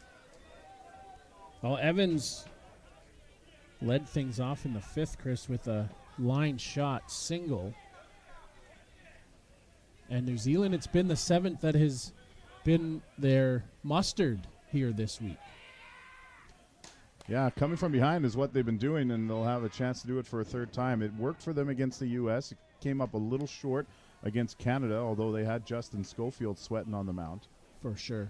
Like, that one got real interesting. And now an opportunity to do it again here in the 7th as the visitor for the 2nd game in a row.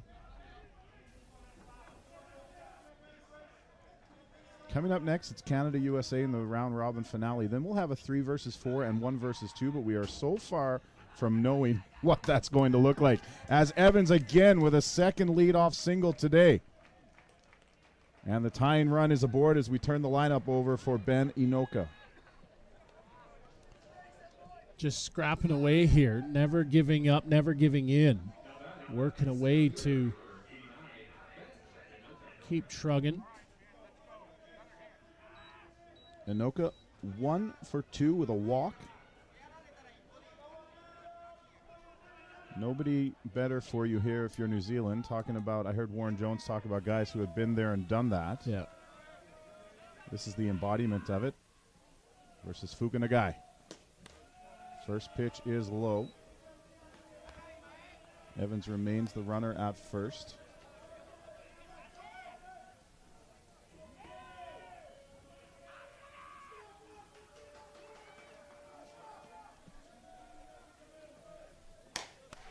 Rise ball up is ball 2 on Inoka.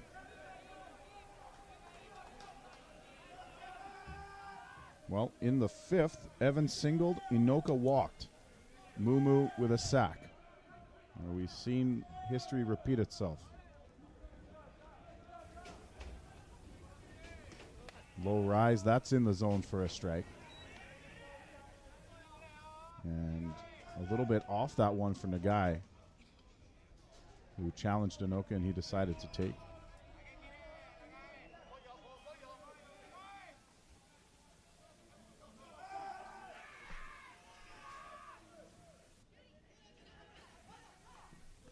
Low rise, that was breaking in toward the right-handed Inoka, and now it's 2-2. And almost an acknowledgement from Ben there is, that was a nice pitch. He nodded his head. Chris, just a quick update for the U15 Women's Softball World Cup. Japan defeating Puerto Rico 4-0 to win their title. Congratulations. A perfect game to the 7th, ending in a one-hitter for Haru Kitamura. And then United States defeating Mexico to win bronze. So Japan, Puerto Rico, USA on the podium in Italy at the U15 Worlds.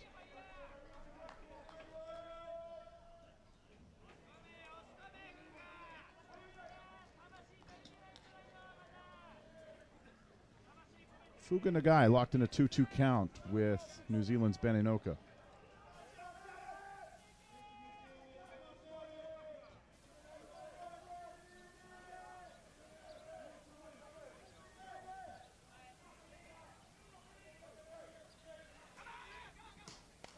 Inside, Inoka fights it off, and we'll do it one more time. And we've got a battle going here.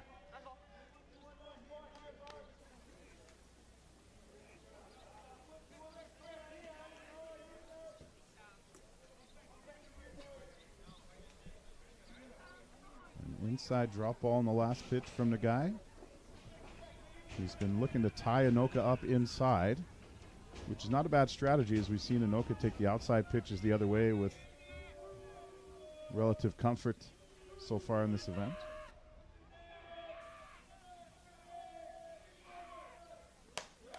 Rise ball well up and out of the zone, and the count runs full.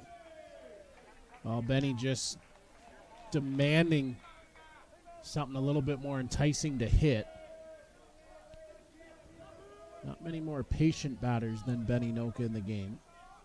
He'll gladly wait as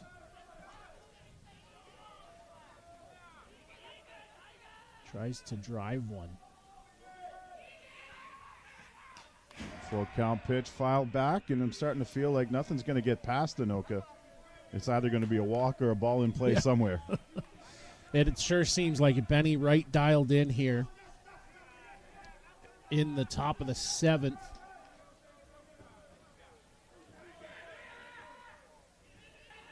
Thinking if it goes to the bottom, we may see Ben Watts. He's thrown a little bit harder down in the bullpen, Chris.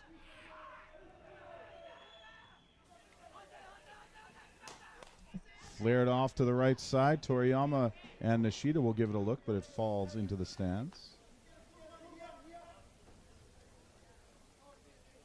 And I've lost count, but we have got to be approaching at least a 10 pitch at bat. Yeah, not far off, if not 12.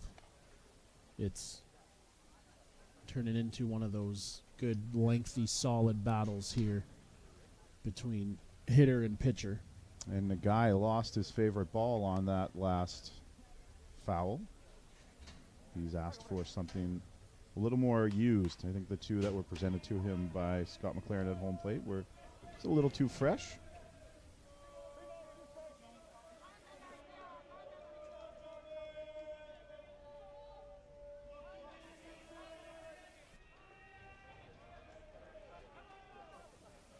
So one more time, Nagai to Anoka.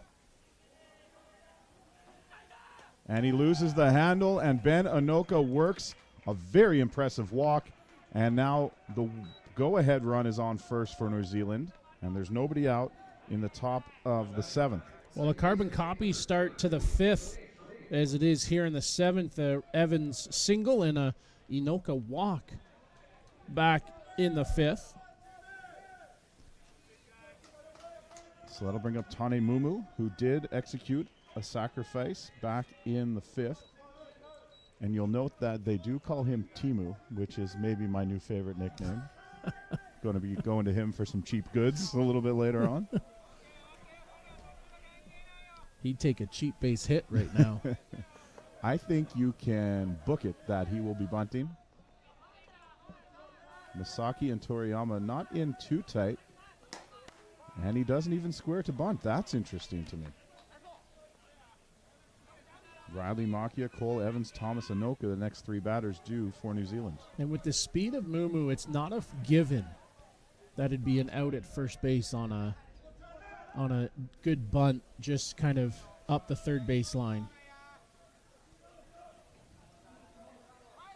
Now he squares, and Toriyama just can't get there to catch it in the air. And the count's now 0-2, so they gave him one, Kyle. And that's a tough one. They give you one pitch, you don't swing. Now you're asked to bunt with 1 strike. You think they'll keep it on here?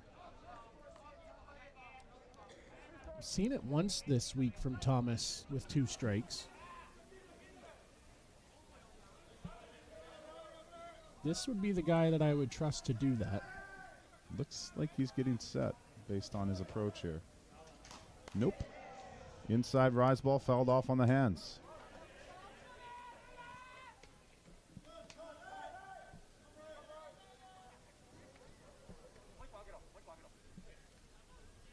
This game ticking over the 2-hour mark.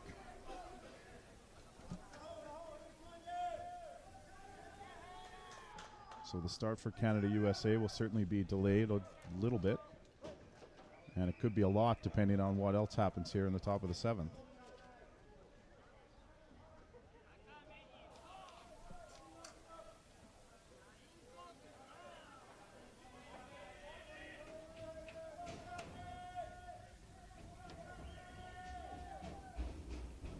The 0-2 from Nagai. And one more time, Mumu will foul it off. And if you're Fuga Nagai, you got to be thinking to yourself, some of these guys were swinging and missing earlier. Now they're all over me.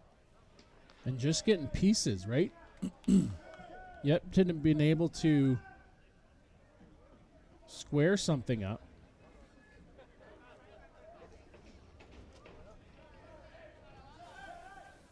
But well ahead, working 0-2.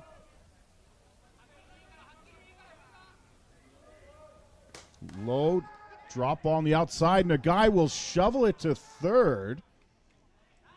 Trapped over there by Masaki and retired on the fielder's choice is Reese Evans. Well, interesting throw. Really no option if he's going to get it. It's a shovel pass over to third base for the first out. So that'll bring it to the number 3 batter. Started the game as the designated player, now in left field, Riley Macchia. A strikeout, a fly out, and reached on a fielder's choice on the ledger. So he is 0 for 3.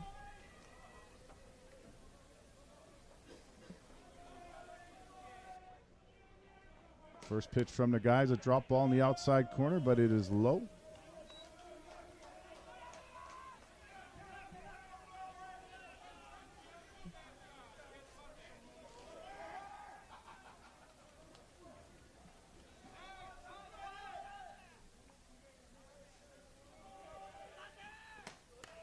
Macchia watches strike 1 at the hips.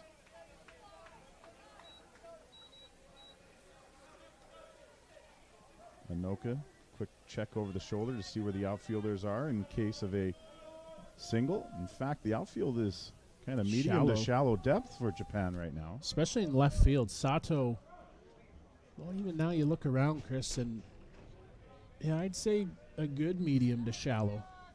I guess they're counting on something on the ground from Macchia versus something in the air, because he could easily put it over their heads out there. And he fouls it away. But they have been working down, and maybe that's the strategy. Don't give him anything too much up that he can drive.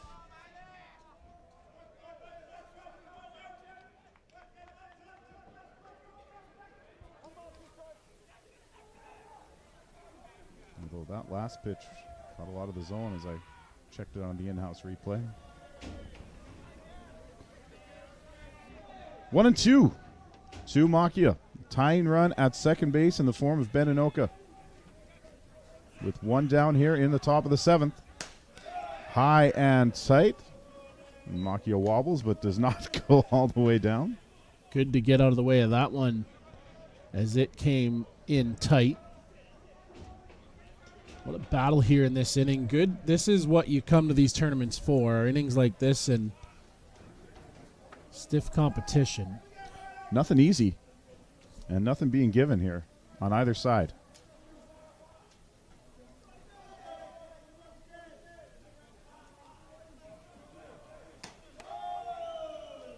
Up off the plate and another full count.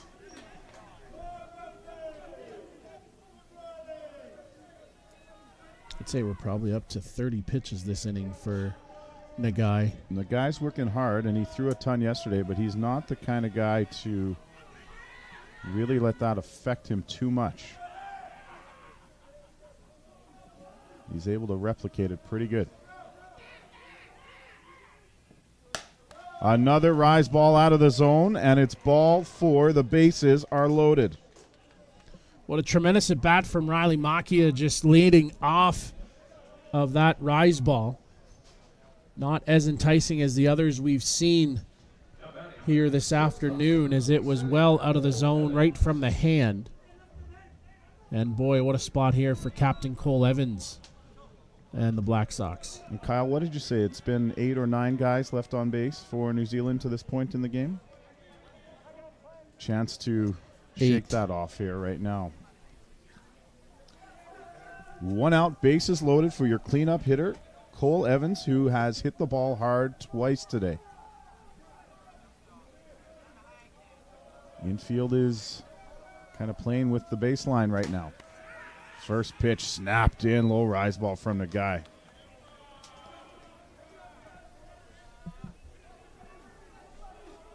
A little bit extra on that one. from the right-hander on the mound for Japan.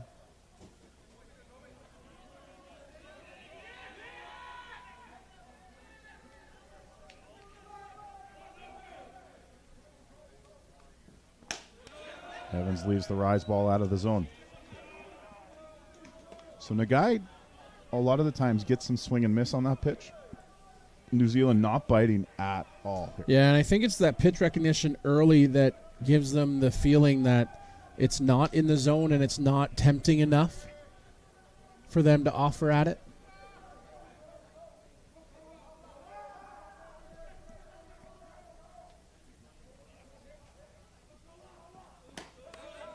Low rise, strike 2 called.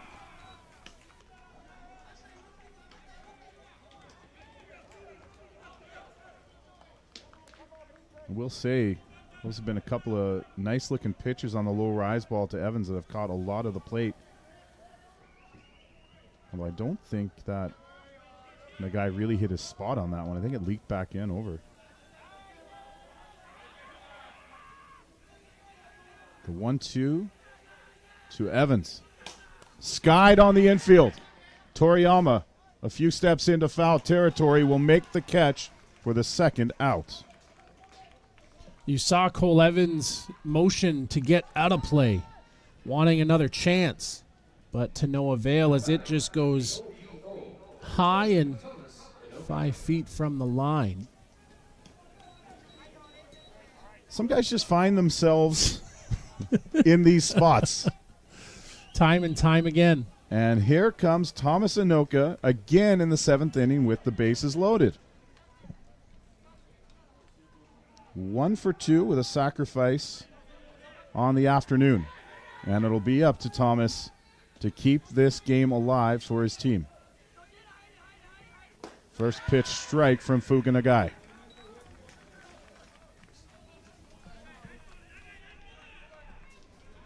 And whatever way this one ends, Kyle, and I don't think we're there yet, this has been a fantastic ball game. Yeah, just add it to the docket that we've seen, and quite honestly, Chris, this might be the best one of the bunch thus far.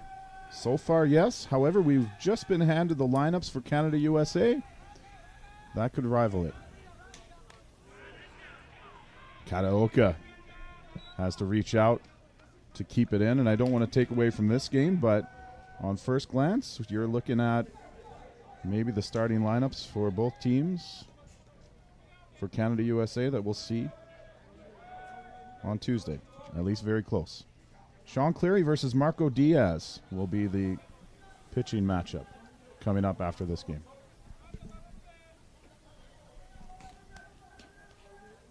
(1-1) Thomas Inoka versus Fuga Nagai. Rise ball never in the zone. Just using that to change depth on his pitches. Change the look here for Inoka, but Thomas, just the same approach every time.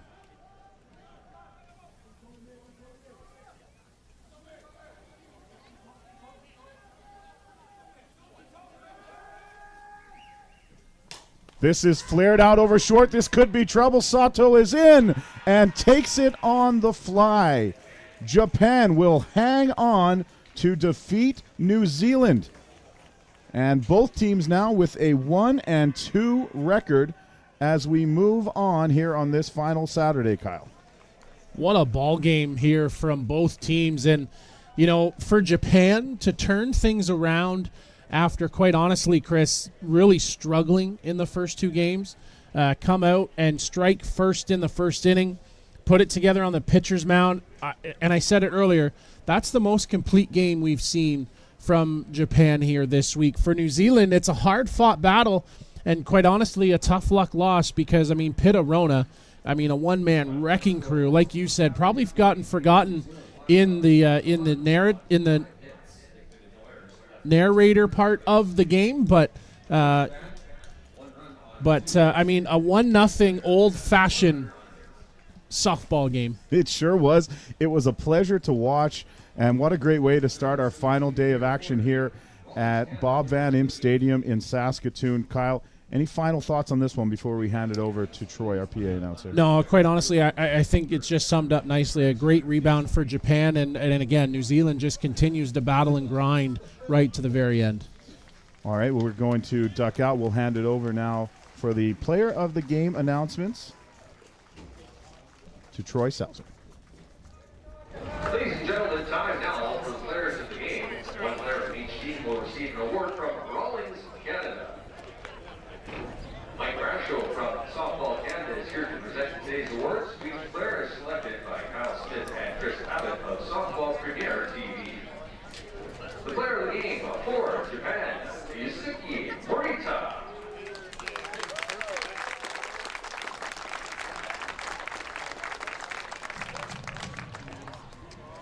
Player of the game for the New Zealand Black Sox, with 9 strikeouts, Hita Rona.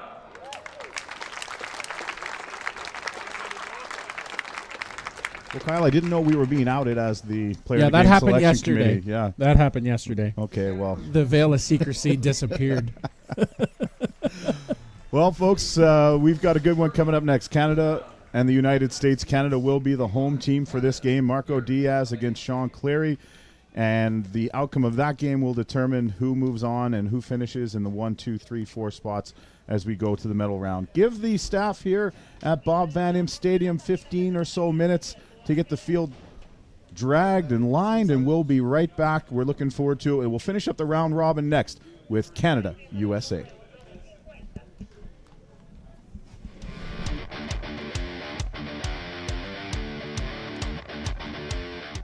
Welcome to Mont Hill Golf and Country Club. With our beautiful 27-hole golf course open to the public, we work tirelessly to ensure your time with us is second to none. Well, here you'll be able to enjoy an incredible dining experience at our very own Big Pete's Steakhouse. Play some of the best courses in the world with our state-of-the-art golf simulators. Upgrade your gear with the top brands at our pro shop, or host a stunning wedding, event, or conference inside one of our beautiful ballrooms. Learn all this and more at monthill.ca. We can't wait to see you soon.